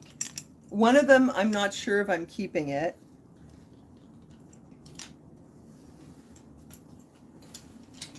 Okay, wait a second. Oh yeah. Okay. Well, this is just a Lucky brand tank top, which is like super super soft. It's amazing. And I guess I bought it for me and I'm gonna wear it, but I listed it just in case, because like why not, you know, more listings, more chance to sell something. But it's a really really great tank top. I found this is just for me. It's super cute. It's the Abercrombie and Fitch, and it's just like a little polka dot. Whoops, I gotta move that thing. Look, it's a little polka dot dress, and it's super super short. It's so short that you have to wear like bloomers under it. But it's really cute. Yeah, my gosh, it's so cute. It's like kind of cut out in the back. And it actually fits me. I'm so like close to being plus size. I don't even know what size I am, but wait, what do I have on? I could even put it on because I'm always wearing my tank top, so it's not an issue. Here, I'll show you. I always do this now, eh? Like I always end up showing you all my thrift hauls. Yeah, I discovered that I can pick up items at the thrift store, take them home, think it over, and if I change my mind, I can bring it back, get store credit, get something else. And I've been doing that. So I just like buy something and then I'm like, no, and then bring it back, swap it out for something else. This thing, it's like, it's kind of tight, but I can fit it. Look how cute it is though. Is that cute or what? It's so like retro, right? But when I saw myself in it, I was like, damn, I look like a chunky mama in it. What do you think? It's so short. You can't wear this without shorts or something underneath, but it's so soft too. And then it goes down in the back, which is kind of a problem because I always have these tank tops. But I could have just the bra, so then I'd have like a strap here. It's pretty cute. Bike shorts, yeah. Oh, okay, great. Thanks, love. I'm glad you like it. I enjoy hanging out with you too. I do feel better after. Oh my God, can I tell you one more thing though? Like I seriously think that I was like really upset last week because this really young person came in the chat and she's like, I watch your videos. And she's much younger than most of us. Like under 18, and then she goes, read my comments. Okay, I read her comments and she says, I'm a furry. And I was like, a furry? Oh my God. Because I thought a furry was like a thing on the LGBTQ, you know what I'm saying? Like it's on the rainbow flag. I thought it was an orientation, and I was like, why is she telling me this? I don't want to discuss this with you. I was so put on the spot. I was actually quite horrified. I was put on the spot and I was like, oh my God, what do I say? And I was like, I kind of gave her the mom talk. I was like, well, we all have our preferences, but let's keep those preferences in the bedroom where they belong. Let's move on now and talk about clothes. But she said to me, no, like that. Oh my God, it's not like that. It's just, I just like to dress up. But let me tell you, it is like that. And this poor kid doesn't even know what's happening to her. had heard this, that it was actually a fetish. And I looked it up, and it is. There have actually been studies on it, and I found the study, and they said that 99% of men who identify as furries consider it a sexual fetish. Yeah, Jilly, exactly. This is crazy. This is not for children. I mean, I know that children like to dress up in costumes for Halloween, but this adult furry business, this is something that is not for kids. And I was really like, that was part of what added to my depression. I was really mortified about that. Don't identify as a furry. Yeah, it is sad. So I'll be honest with you guys. I had to get that off my chest. I felt terrible. I didn't like that she brought it up, and I realized that she didn't even know what she was saying. I was like, oh gosh, don't like bring me into this. And then I looked it up, and it's like, nope, sure enough, it is a thing like that. And people should know not to put their children in those kind of costumes and bring them to like a furry convention, because it's totally inappropriate. My God. Really, yes, it really is grooming. I was really horrified, and I didn't want to say anything more about it. I was like, I'm not talking about this with her right now. I don't even want to go there. And I left, and I was like, it was heavy on my heart. Why was she in the chat talking about it? Well, she said that she just likes to do dress up, like it's like a costume and it's cosplay. Okay, cosplay is one thing. Like, I went to Comic-Con with my son, and there were people that were dressed up as comic cartoon characters. And my son, I think, also was wearing, like, you know, Captain America or something, and that's one thing. But this whole furry thing, this is totally inappropriate. And nobody should be allowing their child to dress up like that. This stuff is everywhere. Anyway, I like to stay away from the drama. Oh yeah, I was going to mention to you before, did you hear about Colleen Ballinger?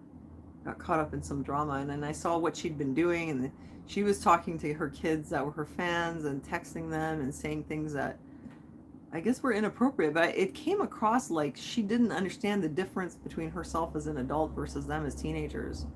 There's just some things you just can't talk about with young people. Leave it to the parents, you know?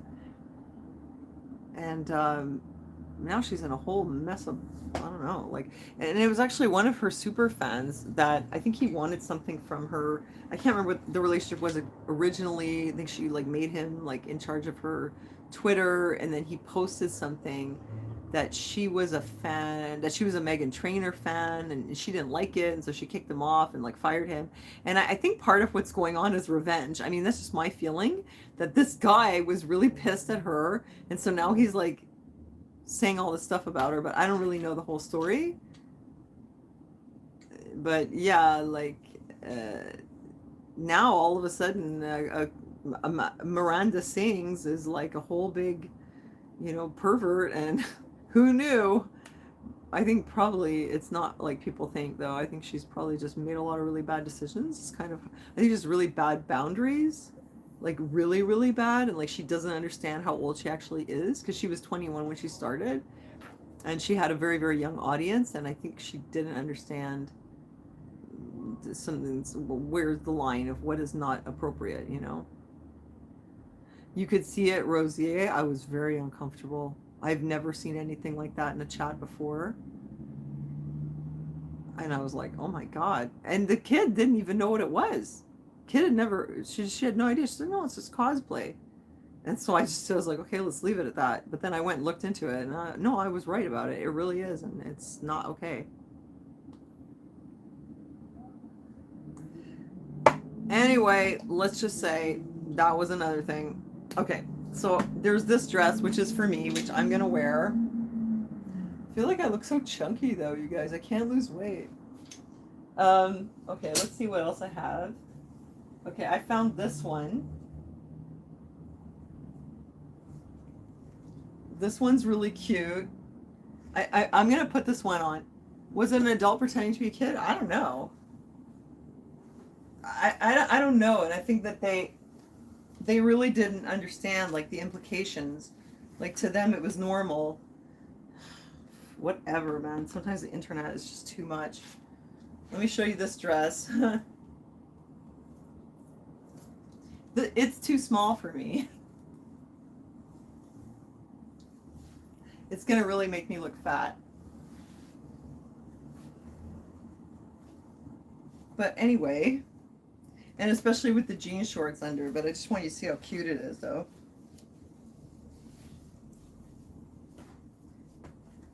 It's cute though, right? Oh, it's got pockets.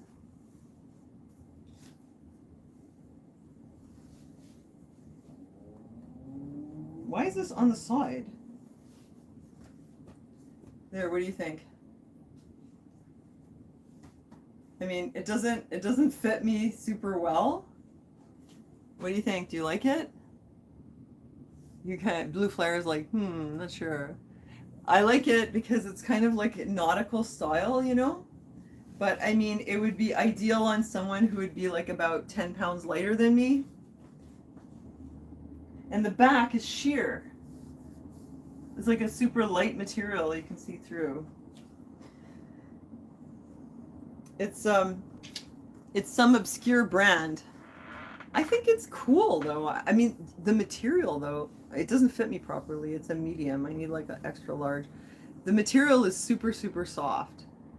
I know, against lateral stripes, I know, but it's summer and people want the nautical look, and you know, I bought it to list it, but I tried it on and I thought it looks okay, but I need like a waist trainer or something. Yeah. I mean, it is just so soft. Like if I was like 10 pounds lighter, it would be a perfect fit and I would wear it every day. It fits so easily. It's so comfy.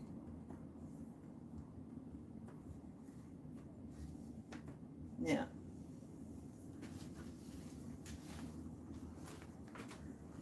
Yeah. Well, they call it nautical stripes.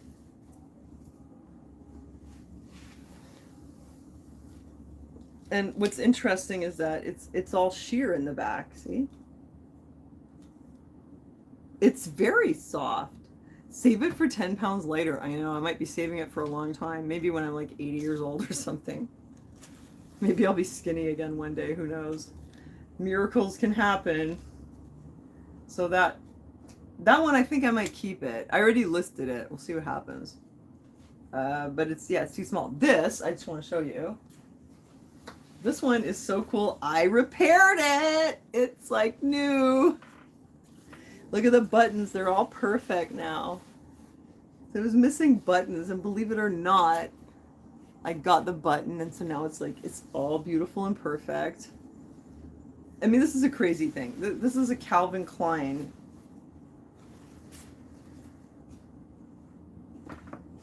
And it's like it's a 1980s, and it's very dressy, and it's kind of like, it's sort of like a blouse, but it's like a blazer. So it's like something you would wear. I don't know if I can close it though. It's something that you would wear like if you wanted to look very fancy over a dress. I mean, I guess you could wear it as a blouse.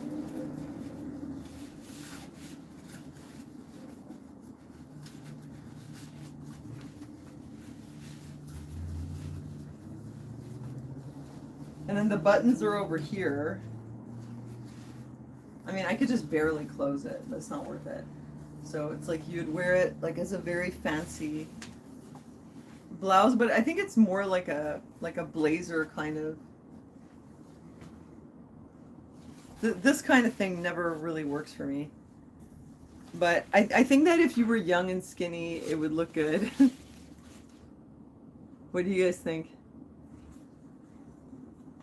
It is an elegant jacket, isn't it? Like it's so luxe, you know? And then like with the buttons are down here, so it's like crossover like this.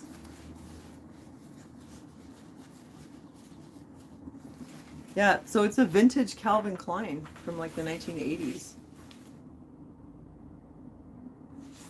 Do I get the vibes of the past wears? No, I never thought of that before. No. Sometimes with like the glass and stuff, but not the clothes. Well, maybe slightly, but it's more just like my fantasy. I'll be like this looks like it belongs to a rich lady, you know?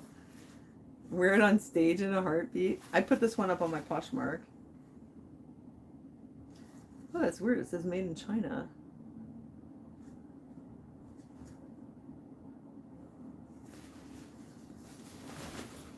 But it is old. Well, maybe it's not 80s. Maybe it's 90s. Anyway. Okay, and I have 3 dresses.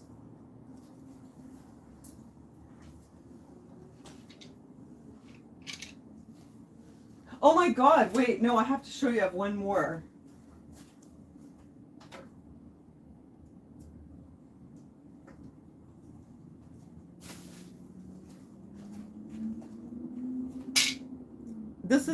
This one is my favorite.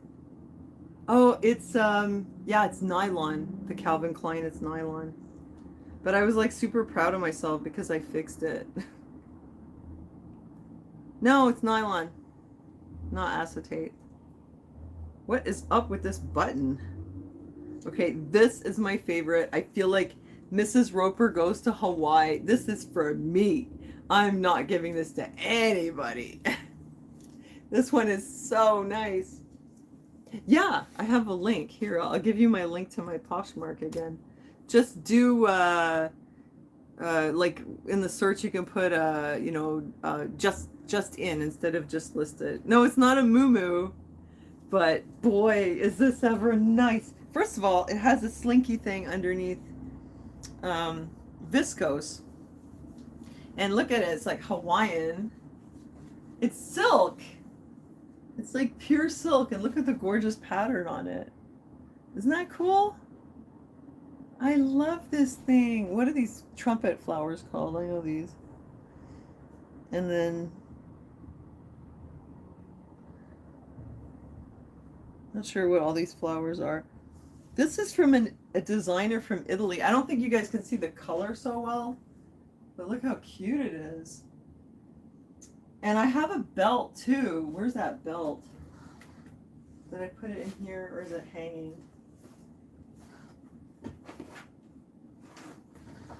You know, when I went to Italy, I discovered this. Oh, I love this one. Look at the color. It's juicy and it's almost like tattoos all over you. And you know what? You can tell it's Y2K because look at this. So it's vintage. No belt? Yeah, I really love this one. I want to wear it myself. Maybe I'll angle this a little bit. Yeah, Poshmark doesn't ship to the US. Well, it ships to the US if you're in the US, but it doesn't cross border. That's the problem. That's why I want to get on eBay. eBay and Etsy, because otherwise, like, I can only reach Canadians and there's not that many of us, so it sucks, you know. Anyway, I'm crazy about this one and it feels like a dream. It's so soft, silky, and then with the viscose underneath, and it actually fits me. I guess it's a large. It's so nice.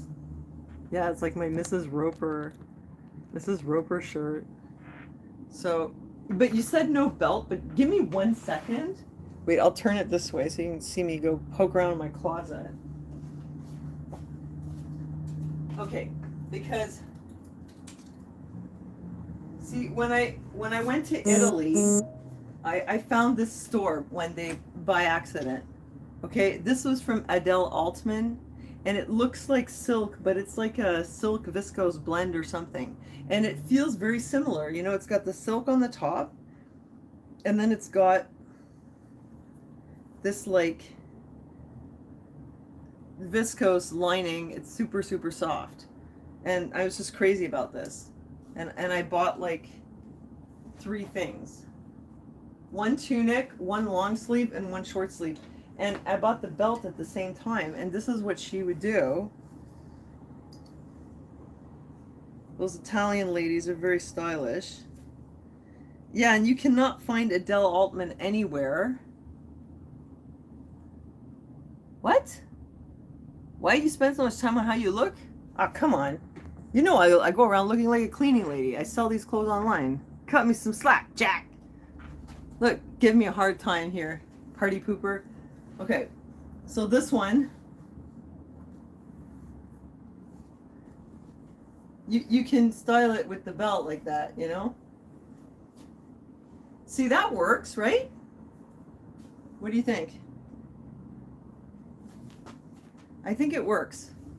So I put the Adele Altman belt with it, and I think it works. So this one is for, okay, yeah, whatever. I mean, seriously, some people have to be negative. Yes, you know what? There's a little fun left in my life. Take it. Get rid of it. It takes away from the important stuff in life. You know what's important in life? To live your passion and to love one another and to spread love and joy. And part of what I love and how I spread love and joy is by enjoying fabulous fashion these days. And also making a living doing it, which is great. So there we go. I mean, if you prefer, I could talk about the submarine that imploded, because that's much more important, because that is much more relevant to our daily lives, that some billionaires spent $500 million, $500 million, or was it $500,000 to go get blown up in the depths of the ocean. Yeah. So anyway, this one's for me, and I can wear it with the belt that I got at that amazing store in Italy, which was cool. And I love this one because you know me, I'm just like super sensory sensitive, and this one's very comfortable. Hold on a second. Where's my banana shirt? Oh, it's so hot in here though. Yeah, really, like, you know, it's weird. Like the news, they like literally just talk about the sub all the time. Also in the news, I saw a very important story about a couple where the guy makes $135,000 a year, and he discovered that if he stops spending his money on whatever he wants, he can save a lot and retire early. Breaking news. Breaking news. Also, my province is on fire, as we all know. And now that we have solved the world's problems, we can get back to the fashion. Okay, so I found 3 dresses by this designer. Now, tell me what you think about this one. Wait, what has to be fake? The silk dress? It's not fake. It's not. And you know what? It's not fake. And let me tell you the name of her. I've never seen this one before. Elena Baldi. Yeah. So this one's for me. This one and the Abercrombie dress is for me. And you know what else I've been doing? I've been fixing up all my old clothes that I've had sitting around for a very long time. I'm mending them and then giving them to charity. So I spent today like darning the Ardennes sweater so that it's in good shape, because I think it would be kind of shitty to like, and I'm not talking about to the thrift store where I get the credit so I can get more stuff, but I'm going to give this one, maybe Chez Doris, the women's shelter, or usually I give it to the Resilience for the natives, or Chez Doris. I never make it to Chez Doris because their opening hours are just weird. But I was thinking, well, one of those two. But anyway, okay, so I've got these 3 dresses, and this designer is called Sandra Angelozzi, and this is silk. But this one is like a silk blend. Let me see the tag. And these ones are so fragile. I do not want to ruin them. It would take nothing to pull a thread. Now I know it has a tag here somewhere. Here it is. Okay, it's silk and cotton. So it's 70% silk, 30% cotton. Go check it out. No, I didn't even put it on my Poshmark yet, because I wasn't sure if I was going to keep it or I was going to return it. But, you know, I think that this dress with a nice little black belt could really work, because the material and the quality of it is really, really high quality. And the only thing, and it's really like new, the only thing I wasn't sure about was this pattern. Like, is that too weird and loud? And I think it's early 2000s. But I thought with a little belt, it could work. I'm surprised it doesn't have belt loops, but it doesn't. Little skinny black belt. Audrey Hepburn vibes? Really? You think so? I'll show you how long it is. It's like, it's a little bit, it's past the knee, you know? It's like, I guess like a midi dress. It's really nicely fitted. Doesn't fit me at all. I can't even get in it at all. But it has nice darts here. It's really well constructed. See, there's all panels here with darts. Really nicely shaped, and it has a nice zipper here. The only thing about this that I was hesitating was a shift dress. Yeah.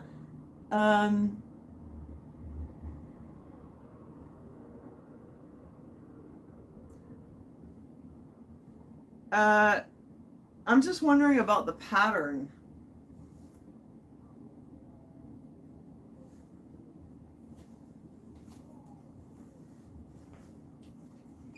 Kanga, are you there? Are you still in the chat, Kanga? Let me know if you're still in the chat. Okay, so this one, it's the same designer, Sandra Angelozzi, and this one, it's all silk. It's pure silk, and it's like a really, really nice red, and then it has these like kind of cream polka dots on it, and the thing is in perfect condition. A big white vinyl belt. Yeah. So this is 90s. This is a vintage 1990s. This kind of reminds me of like what Gwen Stefani wore when she was in No Doubt. See, and it has like the little ruffle at the bottom. Look how cute it is. I can't wear this at all. This is a size 4. I would have been able to wear this in the 90s, but not now. There's no way. The 50s and 60s. Yeah, it's like 50s kind of. I couldn't pass this up. I was like, oh my God, this is so cool. But I want you to see how long it is. You can't really like see it on me, but it also has a little tiny bit of lace right here, which is super cute. And then you know what? This is so crazy. I was bringing back a dress because I bought another one, and they had another one. It's from the same one. It's the same designer, but they took the tag out. But I know it's her because look at it. It's the same dress. It's got the little fringe on the bottom with the little mini polka dots. It's pure silk, and it's got I think it's polyester like lining inside. Where is it? Yeah, it has a lining. Oh, here it is. It's hanging out. And I thought it was a very unusual dress, and I'm sure it's her. It has all the same like markings and everything. It's got the lace right here, the little polka dots, and then it's got lace all around the side. It looks very classy and like very expensive. It's got a zipper down the back. It looks so good. I can't wear it at all. It's not for me. So these two, I was like, oh my God, yes. They're coming with me. I'm listing them. And this one, I like it, but I was like, I don't know. Is this going to sell? Like, am I just going to get stuck with this dress forever? It's kind of...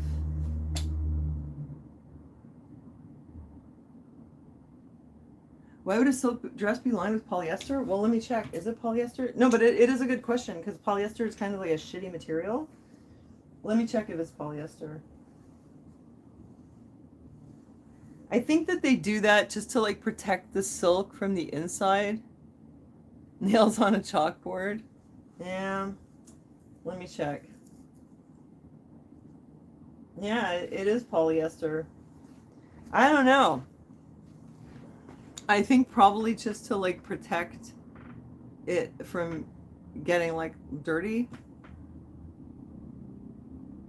Oh yeah, like told Courtney. Somebody says Courtney. I'm not sure what you're talking about, but hosting a pajama party on Friday evening. That's a great idea. Yeah, I'm not a fan of polyester either. I'm like, oh, but I do love the silk though. I love silk so much. It feels so nice. I couldn't even believe it was silk though. It says it's silk. And I love the combo of like the silk and the lace. It's so good. You guys are seeing a pattern, like tons of silk here. So this one, let me know what you think. Do you think I should keep it or not? Okay, and I have one more. It was like a holy grail worm silk. I don't know. It could be mulberry silk. I don't know. But hold on a second. I gotta dig it up here. It is here somewhere. Where is it? Oh, here it is. Look at this. A hukalakahiki. Look at this crazy boho dress. This one is so gorgeous. Oh my god. I wonder if it would fit me. Look, this is an ultimate moo mama dress. But you know, you have to see it on somebody who it actually fits. And you have to see the pictures of her like flaring it out. I am gonna list it on my Poshmark. It's so nice. Thank you. Thank you that I have good taste. I appreciate it.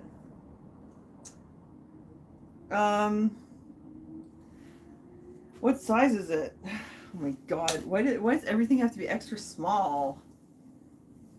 Come on. I'm gonna have to start getting into plus size clothing. There's not enough of it out there though. Like the plus size clothes, I don't know, man. Like you don't find them easily in the thrift stores. And when you do, they're not very nice.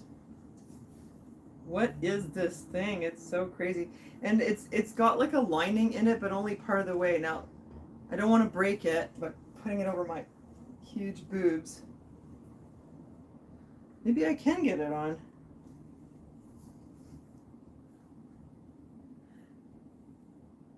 Let's see. I think I can get it on. Oh my god, I don't want to give this away. It's not a flamenco dress. I'll tell you what it is. Oh, come on. They're calling this a small, but I can get in it, and I'm like an extra large. It must be vanity sizing. Thank God for vanity sizing. Okay. The only thing with this is it has the straps like this. But I'm a shrimp, right? Like, I'm only 5'2", so honestly, looks fantastic. On me, I look like I shopped in the tent department, you know? It doesn't, it's kind of problematic. I'm trying to pull down the underneath part.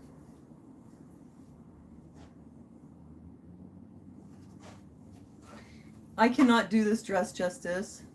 Oh my god, you guys, I look super fat. I just finished a whole bucket of fried chicken. I look so fat in this dress. Hold on a second. Wait, where's the little tie? Yeah, so then you have to like tie it down here. Make sure not to break it. Don't want to break your own merchandise before you even get it on the shelves. It's not drab though. I know like it probably looks drab on the camera, but it's not. It's a fabulous boho dress. I'm just really fat. That's the only problem here. Hold on a second. Like, I want you guys to be able to see. Oh, man. Look, you guys have to go and see a picture of it. Like, the way it looks on a person who's not my shortness and tall, you know. But look, it has like a ton of fabric, see?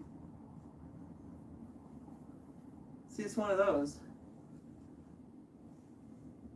How cool is that?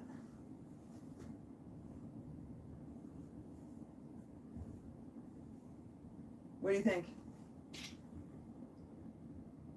Like, just imagine though this on a tall, skinny person without all this here.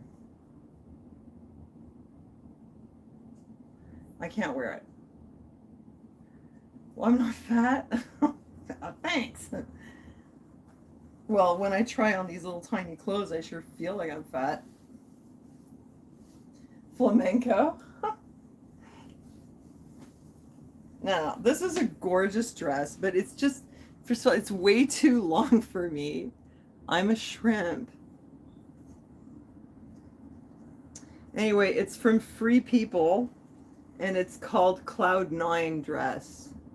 I thought this was amazing. This was like a total score. And I took it home, and I'm going to list it, but not today. I will sell it. I can't actually wear it. You guys, I'm a cleaning lady. I don't wear any of this stuff. I got nowhere to go. Maybe my 12-step meeting. I'll wear something for that, you know. No, church is out for the summer. Church is out for the summer, so I don't even have an occasion to wear it at church.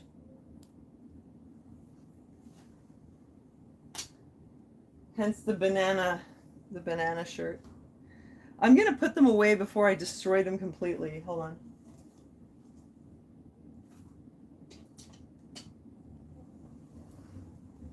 So what do you think? Should I keep this one or should I exchange it? Let me know what you think. For the one with the circles.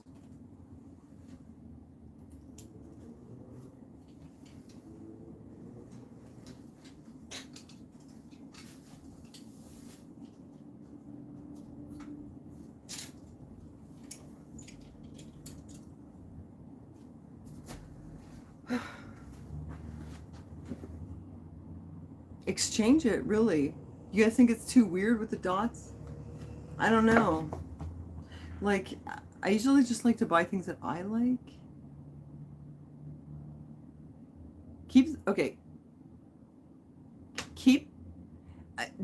I can't fit into any of those silk dresses. They're all just for selling. When I say exchange, I mean, should I try to find something better?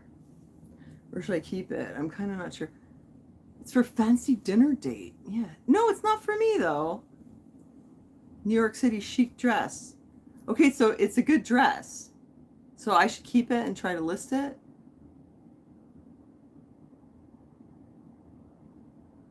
Can I run a poll here?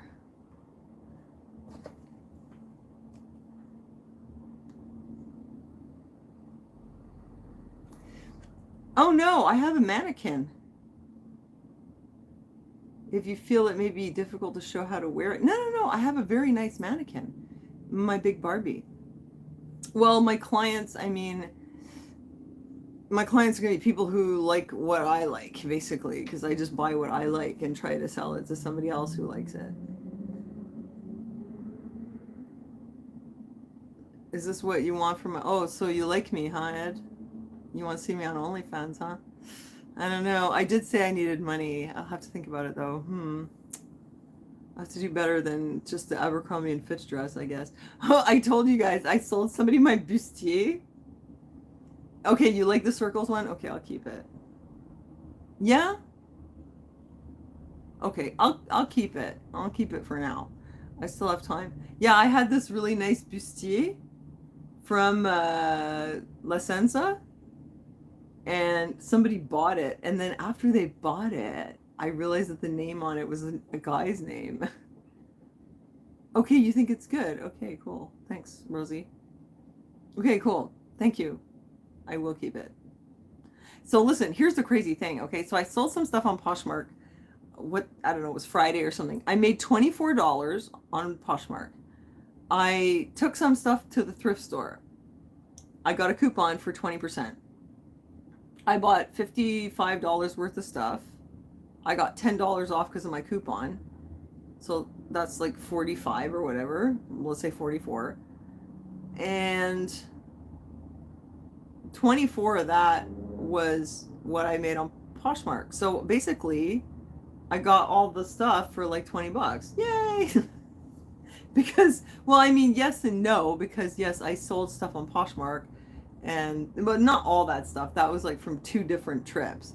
But like the stuff that I bought, I basically just spent the Poshmark money immediately at the thrift store. Plus I had a discount for my coupon because I also donated some stuff.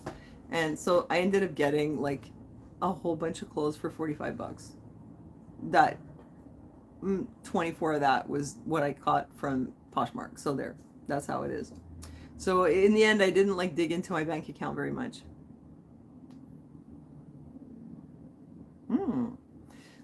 Franco Sarto. I think I have a pair of Franco Sarto. Yeah, well, I guess over time, once some people start to like my closet and want to come back. But rather than try to figure out what's trending and like try to, you know, figure out, oh, everybody wants this now, I'm gonna go get it.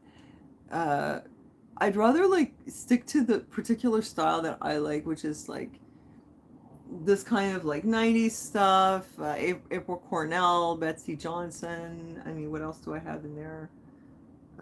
The Italian stuff, the silks, you know, the florals, and hopefully that some people will find my closet and realize that I like what they like, and then they'll come back, you know. I'd rather go about it that way. We'll see. Trending schmending. Yeah, because like the nautical dress I bought because apparently like that's kind of trending, but I did like it. But now somebody says exchange it. Oh, it's too late. I think most people said not to exchange it. But I have one other one. Where is it? That I am exchanging. Oh, I don't know where it is. What? No, I'm not on Etsy. I need to get on there because I have a whole bunch of vintage jewelry, but I will not put that on Poshmark because they take 20% and it's not worth it.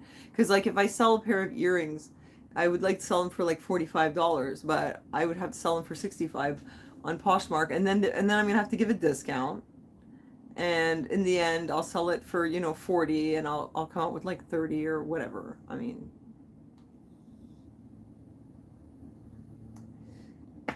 oh, you ate an edible. Oh, so that explains it. Okay. Where is that thing?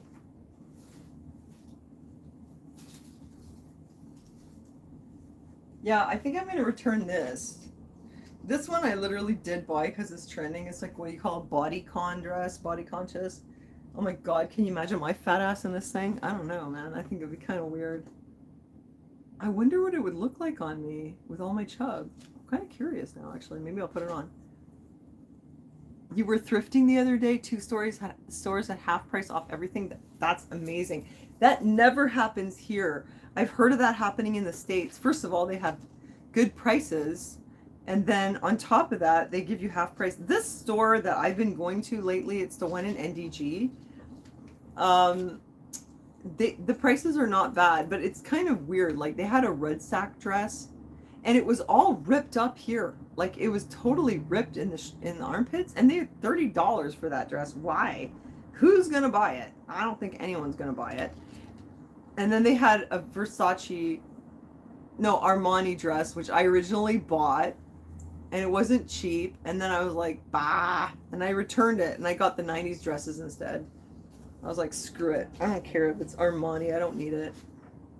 This is so weird. I've never worn this kind of thing before. Oh, actually it fits.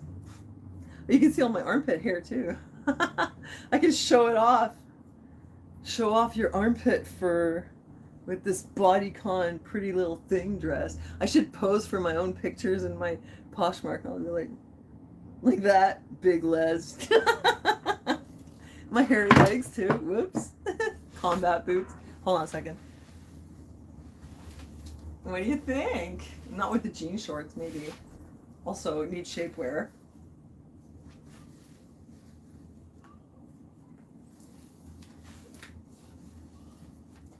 What do you think?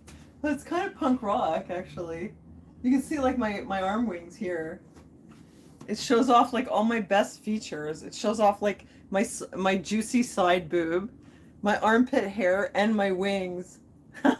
You love, wait, no, you don't love this one. What do you think? I need my shapewear underneath, so I look a little smoother. What do you think? Woo! It's hot though. It's kind of weird. Oh, I get it. It's for like when you're too hot because the heat's up high. It's winter, so you can't wear short sleeves, but then you start sweating like a mofo. So it's like, oh, so hot in here. Thank God, you know. Oh, God. Bodycon. What is up with that? I have never had a dress like this. It wasn't for me. Yeah, the underarm cutouts. I think it was a way to be like showing a little skin without showing like the obvious parts, you know?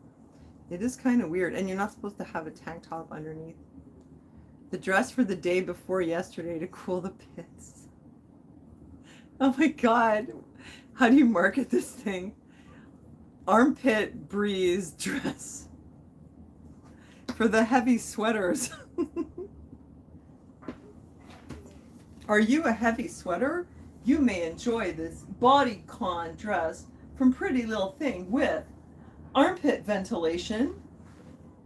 Shows off all your best features. Side boob, pit hair, and the chicken wings, or what do we call this over here? Yeah, the menopause special. Yes, special dress for women in menopause. Whew. Is it hot in here, or is it just me? Well, yeah, I know it does kind of look like gloves. Interesting. It's kind of weird that I can actually get in it. I bet that I really rock it if I just had my shapewear on instead of these bulky jean shorts. Okay, this is perfect for OnlyFans. Start my OnlyFans wardrobe. That's good to bring it home and research it, and then if it's not worth it, you can take it back. Yeah, that's what I was thinking. What do you think, Rosie?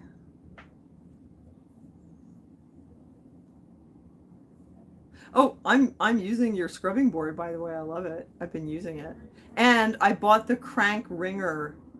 I bought it off Amazon, and I had to buy it off American Amazon, and I had to go through a whole bunch of stuff for it. But I should be receiving it pretty soon. So thank you again for that thing. So what do you think about this dress? No? What do you think would happen if I put a picture of myself on my own Poshmark modeling the dress like this? Oh yeah, the one with like the giant ball in my armpit. Like showing off my, like, what do you call them? My giant lymph nodes, and show off all my disease. Armpit hair and lymph node special. You think it fits? This dress? Yeah, but what about this? I don't know. I don't want to have to shave. What a pain. Yeah, we're going to wish Gunnar happy birthday. No? No what? No, don't show off my armpits on Poshmark. Be like this. I have to do my face though. Like, I don't think it works. I don't think I would wear this dress. Also, I don't really like the material. I'm just trying to have a laugh here at my expense. That's all. And also, yes, like, I remember I had my implants out, but I still have this thing under my arm. I don't know. It looks like it's a bit smaller, though. Does it look smaller? This thing? Maybe it's getting smaller. We'll see. Maybe it was really inflammation from my implants. Oh yeah, glued on colored armpit hair. Yes. Maybe that could be a new thing. It looks smaller? Sandra? Is that what you're saying it does? Maybe it seems like it's smaller. Oh, cool. Well, maybe it's getting better. Yeah. Well, all my blood tests and everything was really good. Like, I had them redone, and they were really good. Like, everything was great. So I feel better. So, you know. Oh, I hope you have a good appointment, McDuff. I hope it goes well. I'm happy if I can make you laugh a little bit. Essential oils to help drain the lymph node. I don't know what's in it, honestly. I don't know what. Something got stuck in there. I don't know what it is. I'm kind of like, I figure it's not going to kill me. I've had it a long time. Yeah, I hope it goes well. Yeah. Be praying for you too. Oh yes, we should dye our armpit hair. Like, we'll start a new thing. I like to be really cutting edge. I have manic panic for my hair. I think that the next thing, like, because now it's kind of normal. Like, everybody puts manic panic, big deal. Another pink-haired old lady, big deal. Let's do the armpit hair. Oh, lymphatic draining massage, yeah. Ugh, I can't even be bothered with my armpit. You're gonna braid yours. I say we do manic panic. Okay, wait. Let me. I'll take you with me. Yeah, and sorry I wasn't here on Tuesday. I was super depressed. Like I said, I was depressed over all those things there. It's kind of weird. Like, a whole bunch of things just rattled me. And I don't know, maybe I'm just like this. Maybe this just happens to me. I don't know why I get like this. Everything just fries me, you know? See, I still really want to do a Zoom call with you guys. And I know a lot of you guys are on Patreon. And I would make the Zoom call and put it on there. It's just that I literally just can't figure out when I should be doing it. Because I don't know when you're going to be around. How am I supposed to know? What? How am I supposed to know? And you only get 40 minutes on a Zoom call.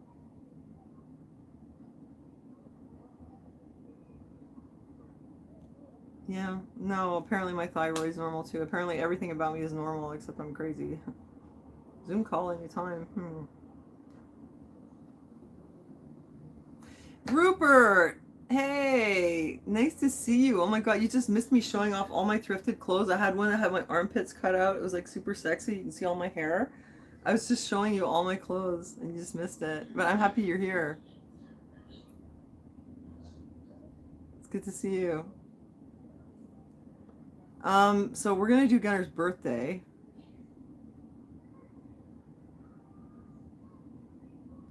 Oh, okay. Okay, well, I'll catch you on Facebook, Rupert. Bingo flat. What do you call these things? What do you call this part? I think it's not bad, eh? It could be worse. What do you call this? Wings? Yeah, I should pray for grace. Yes. Yeah, I should I'm praying every day. I'm asking God to help us to get through these things. Am I going to continue longer videos? Like I like to do the long lives because everybody stops in. We have a big party. It's fun. And I always show you my new thrifting haul. Yeah, no, I should. I really... But I do. Like I pray every single day with Gunner.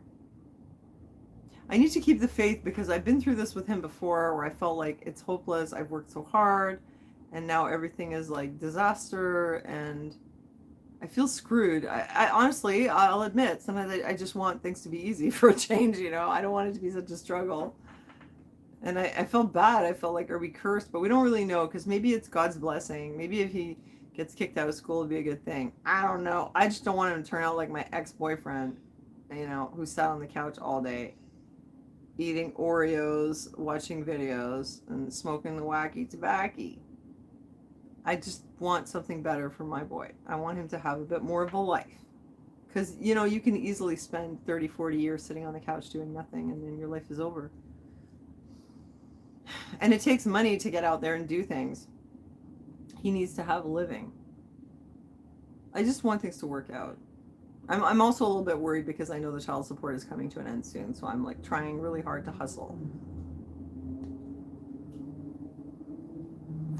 What do I want him to do? Like anything. I'd like him to finish high school, for one. And I'd like him to maybe have a guitar teacher so he could like be a little bit more focused and have some theory training. And I'd like him to go out busking with his dad, get some practice. That's all I really want from him right now. That's it. I don't want Gunner to suffer like I did. I had a very hard life. I know you guys, I've told you a little bit about some things. I had a very, very hard life. Like for many years, you guys know I was institutionalized. I had a time where I was struggling with addiction in my 20s. I had a lot of really hard times. A lot of shit happened. And I just want him to have an easier time. You know what I'm saying? I want him to have more opportunities. So that's how it is as parents. We want the best for our kids. Okay. I can't call Aaron on my phone now because I'm on the phone with you guys, but hold on a second. Okay, because we do have something for Gunner's birthday. Oops. And I'm going to have to let Aaron know. Oh, I won't see your chat. Okay, I'm going to let Aaron know that we're ready to do some cake, and you guys can do it with us. Hey, Peanut. Can you call Daddy and tell him to come up here so we can give you some cake? Hey, look what I have here. Wait, how do I turn this around? Oh, yeah. This is the lamp that Olivier gave me. Olivier, if you end up watching this, there's your lamp. It's illuminating my living room. I put it up on Marketplace. But then I realized, like, I need light. But this is the one I got from my mother. It's very old, and it doesn't give a lot of light. It's like a rich people lamp for like a dark drawing room. Yeah, we're going into the living room. Yeah, this is a rich people lamp. It doesn't do a very good job of lighting up. Oh, hey, look who's here. Look at these little critters. Don't eat my shoes. Don't bite my feet. Oh, hey, guys. What's up with the foot thing? Why are we sniffing around my toes? Like, no. Hey, guys. Look, it's so cute when you have two rabbits at the same time and you can pet them both at the same time. There's Mo. Mo's doing a lot better. He has a girlfriend now. He's all friends with Rosebud. They're good buddies. So he's a very happy little guy. I think he's getting old though. His eyes are still a bit like red where he lost a lot of fur, but it's better. Poor old man. She is doing really well. They're coming up to me because they want food. My little critters. Gunnar, can you call Daddy, please? He won't pick up. Mac P. Duff, that's funny. Well, that's no good. He has to pick. How hard is it to like organize a tiny little birthday thing? Gunny, can you go down and get him then, please, if he doesn't answer? Because I can't call him because I'm on my phone on the live. Go and like wake him up or something. He's probably not sleeping anyway. Come on, tell him to come up here so we can like have cake.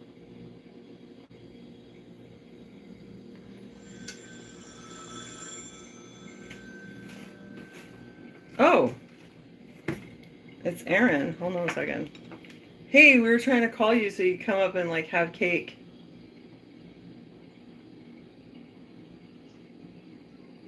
Well, how late is it? It's late, but I wanted to go live because I didn't go on Tuesday, and I needed to go live to talk to my peeps because I was depressed. So let's just do his cake and then you can go back to bed. Why, are you in bed already? No way. Well, I would have done it a while ago, but you were gone, so I just kept talking to them because you left. Sorry, guys. Well, what should I do? Should I bring it downstairs?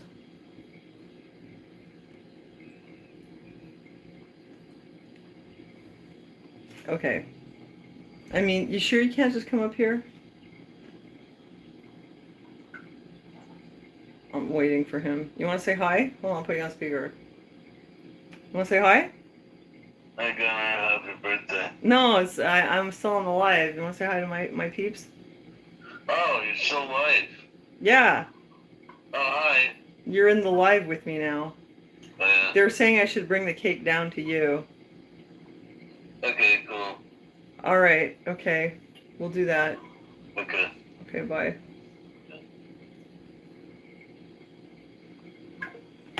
Well, we're going to have to bring the cake downstairs. How come there's only two? Where's the third cake? Gunnar, don't we have 3 cakes? I didn't see the third one. He bought 2 cakes? Did you take it? What? He took the cake. Come on, let's go downstairs and like sing your birthday song and light some thingies, and I'll bring my peeps with me. I hope I don't lose you guys on the live. I really wanted to do it on the live so they could wish you happy birthday too.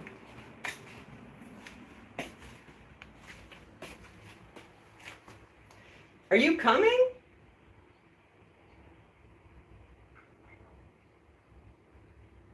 Gunnar, are you coming? Uh-oh. What? Are you gonna get up or what? Not yet. You're gonna sit there. You look like you were making yourself more comfortable on the couch. I was starting to get worried.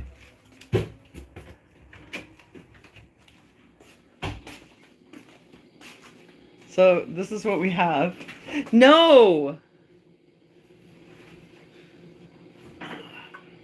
No! Don't sleep. Oh my god, how hard can it be? Gunnar! Come on, I need you to carry this. Oh my god, it's impossible. Take your phone. Or don't take your phone.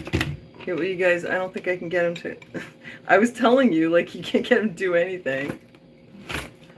There you go. I was telling you. Now I can't get him to go downstairs. And if I said go to bed, he wouldn't be doing this. Now he's in bed. Don't you want to have your birthday cake? I don't understand why there's only 2 plates. Like, there's 3 of us. And he only got 2 brownies. Gunner! Huh? Quit screwing around. Come downstairs. Come on, let's go light these things and we'll say hi to Daddy and then I'll close my live. What? What is wrong with you?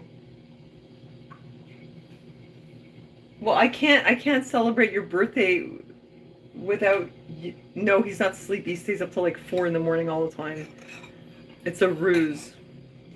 Gunnar, come on. I've only got 2 hands. I can't even do this by myself. Please. Okay, good. Thanks. We're gonna have to go down and bother him. Yes, we're gonna bother Aaron because he's already on his bed. Here, take this. Take it. Oh my God. No. Take it. Hold it. Hold it. Special Olympics. I know he has to do Special Olympics first. Well, it is his birthday, so. No, I'm sure you do want cake with Daddy, right? Mm-hmm. Okay, here, take the cake. All right, great. You're done your Special Olympics? The sparkler fell. Oh. Take the sparklers. Okay. All right, I'm gonna take you with me and we're gonna do this. We're gonna get it done. And let's hope that we don't have any problems.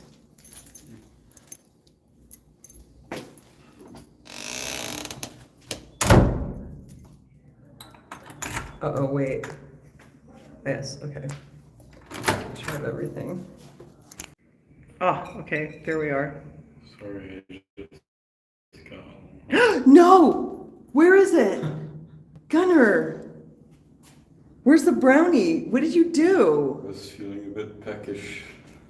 No, you can't eat that. Got hungry. No, but Gunnar, that was for your birthday. Okay, get in the elevator. I'm sure you're just... Where is the cake? You didn't. You didn't. There's no way. There's no way. You wouldn't have done that. You would not.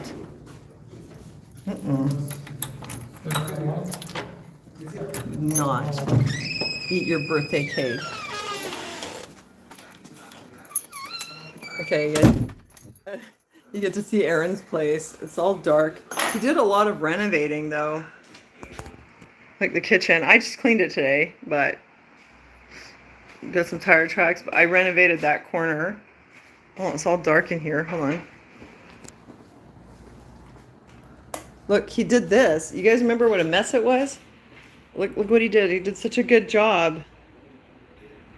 See, we got rid of the little table and he opened this whole space up, and then look, we made a little cactus and succulent garden here.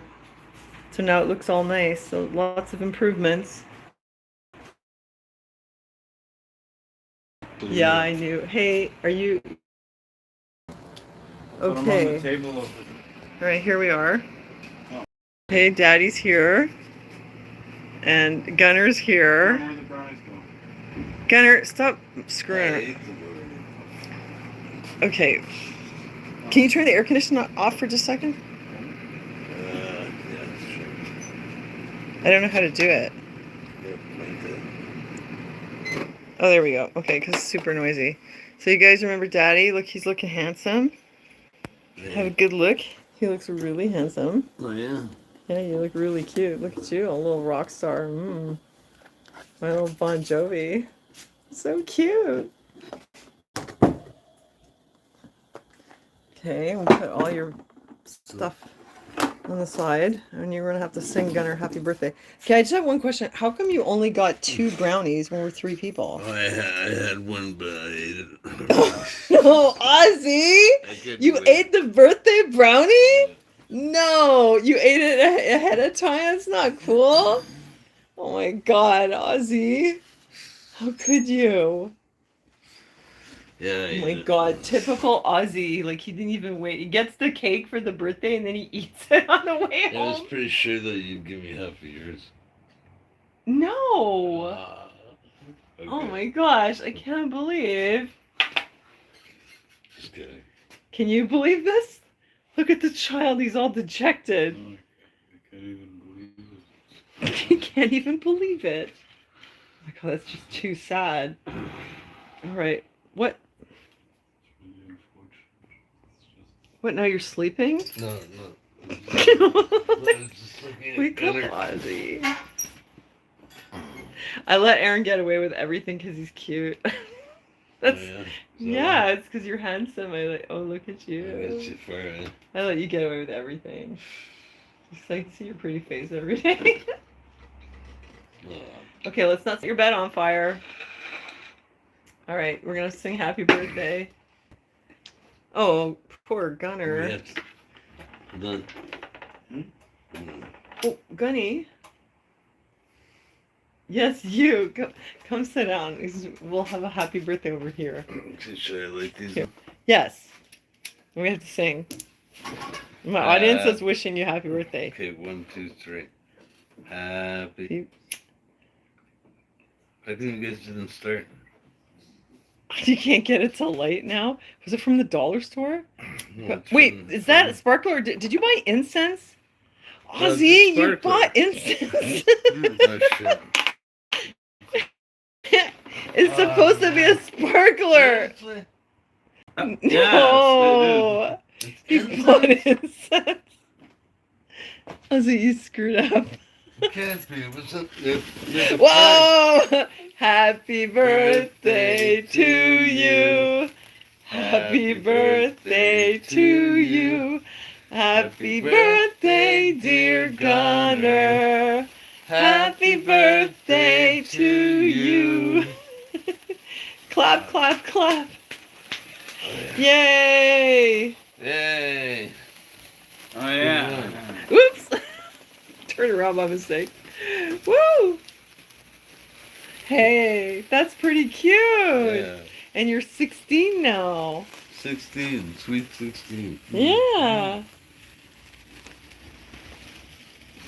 Thanks for wishing him happy birthday, you guys. Yeah. Look, all my peeps are in the chat. They're all wishing you happy birthday. Look, everybody's wishing you happy birthday here. Oh, yeah. So we got some brownies here. Ozzy doesn't get any because he already ate his. Yeah. I'm gonna give you a bit of mine. I I was just complaining. Oh, look, Gunner, look, somebody gave you a birthday present. Thank you so much, love. Oh, Thank you for the super chat. Look, he gave you that. $50. It's a she. She says, happy birthday, Gunner. She gave you $50.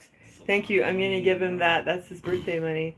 Yeah, we didn't like plan a party or anything because he had a falling out with his friends. No, too much money.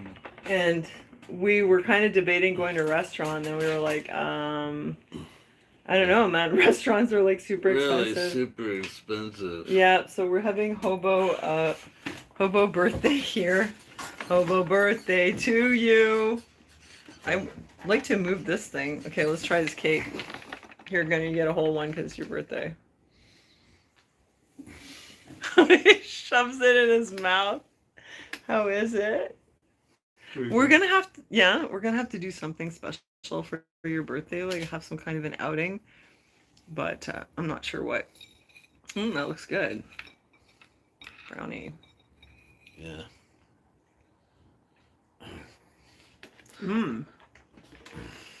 Well, we also thought about going to a movie, but the movie theater that we go to at Côte de Neige Mall.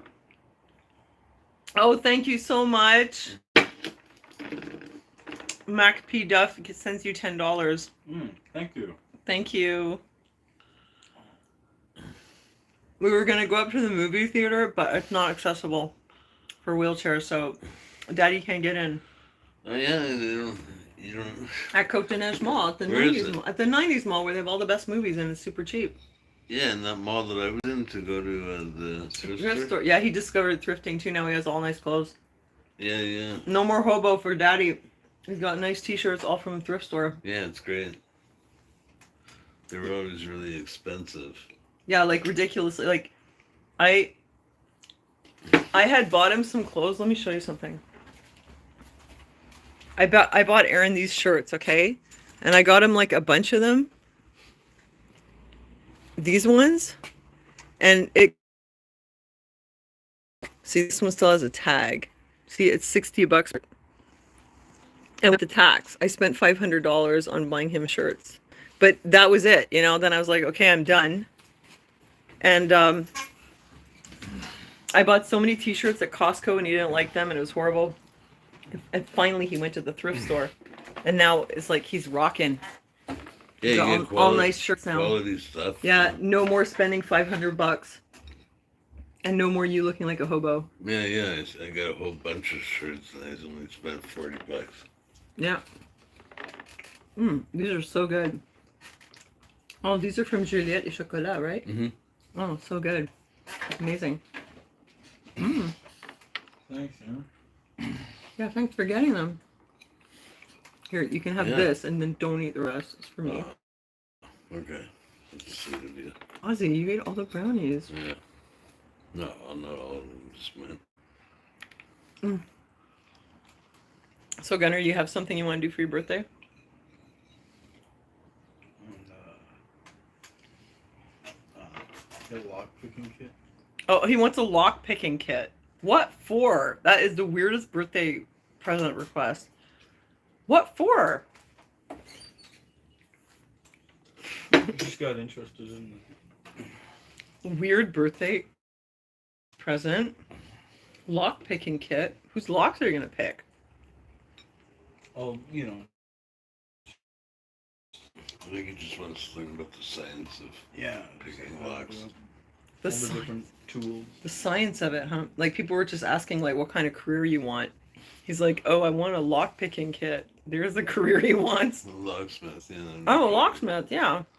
Yeah. Okay, good night, Mac P Dub. Thanks again for the super chat. Good night. And thanks for the tips.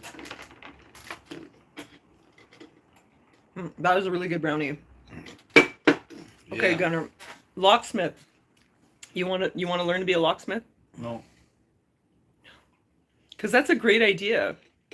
Then you go and you help people when they get locked out of their houses. Yeah. You can have your own business. Lock picking lawyer. Well, it's either a locksmith or something else. I knew a guy who had a lock picking kit, but he wasn't a locksmith. He was a criminal. Well, it's, I let him pick my lock one. oh, A lock picking YouTube channel, that's huge. Really? Yeah. Oh, is that where you heard about it? oh, you've seen a Gunner person. I'm just getting tired. Is it in case you about it? That was a lot of money. $50? Yeah, look. 79 Canadian. Wow. It's like almost $80. YouTube is going to take a chunk. But whatever's left for us after, that's yours. Corporate YouTube. I know, we have to pay our dues for them like hosting us. Let's say, Gunnar, for next time, let us know what your dreams are. Okay, we'll do that.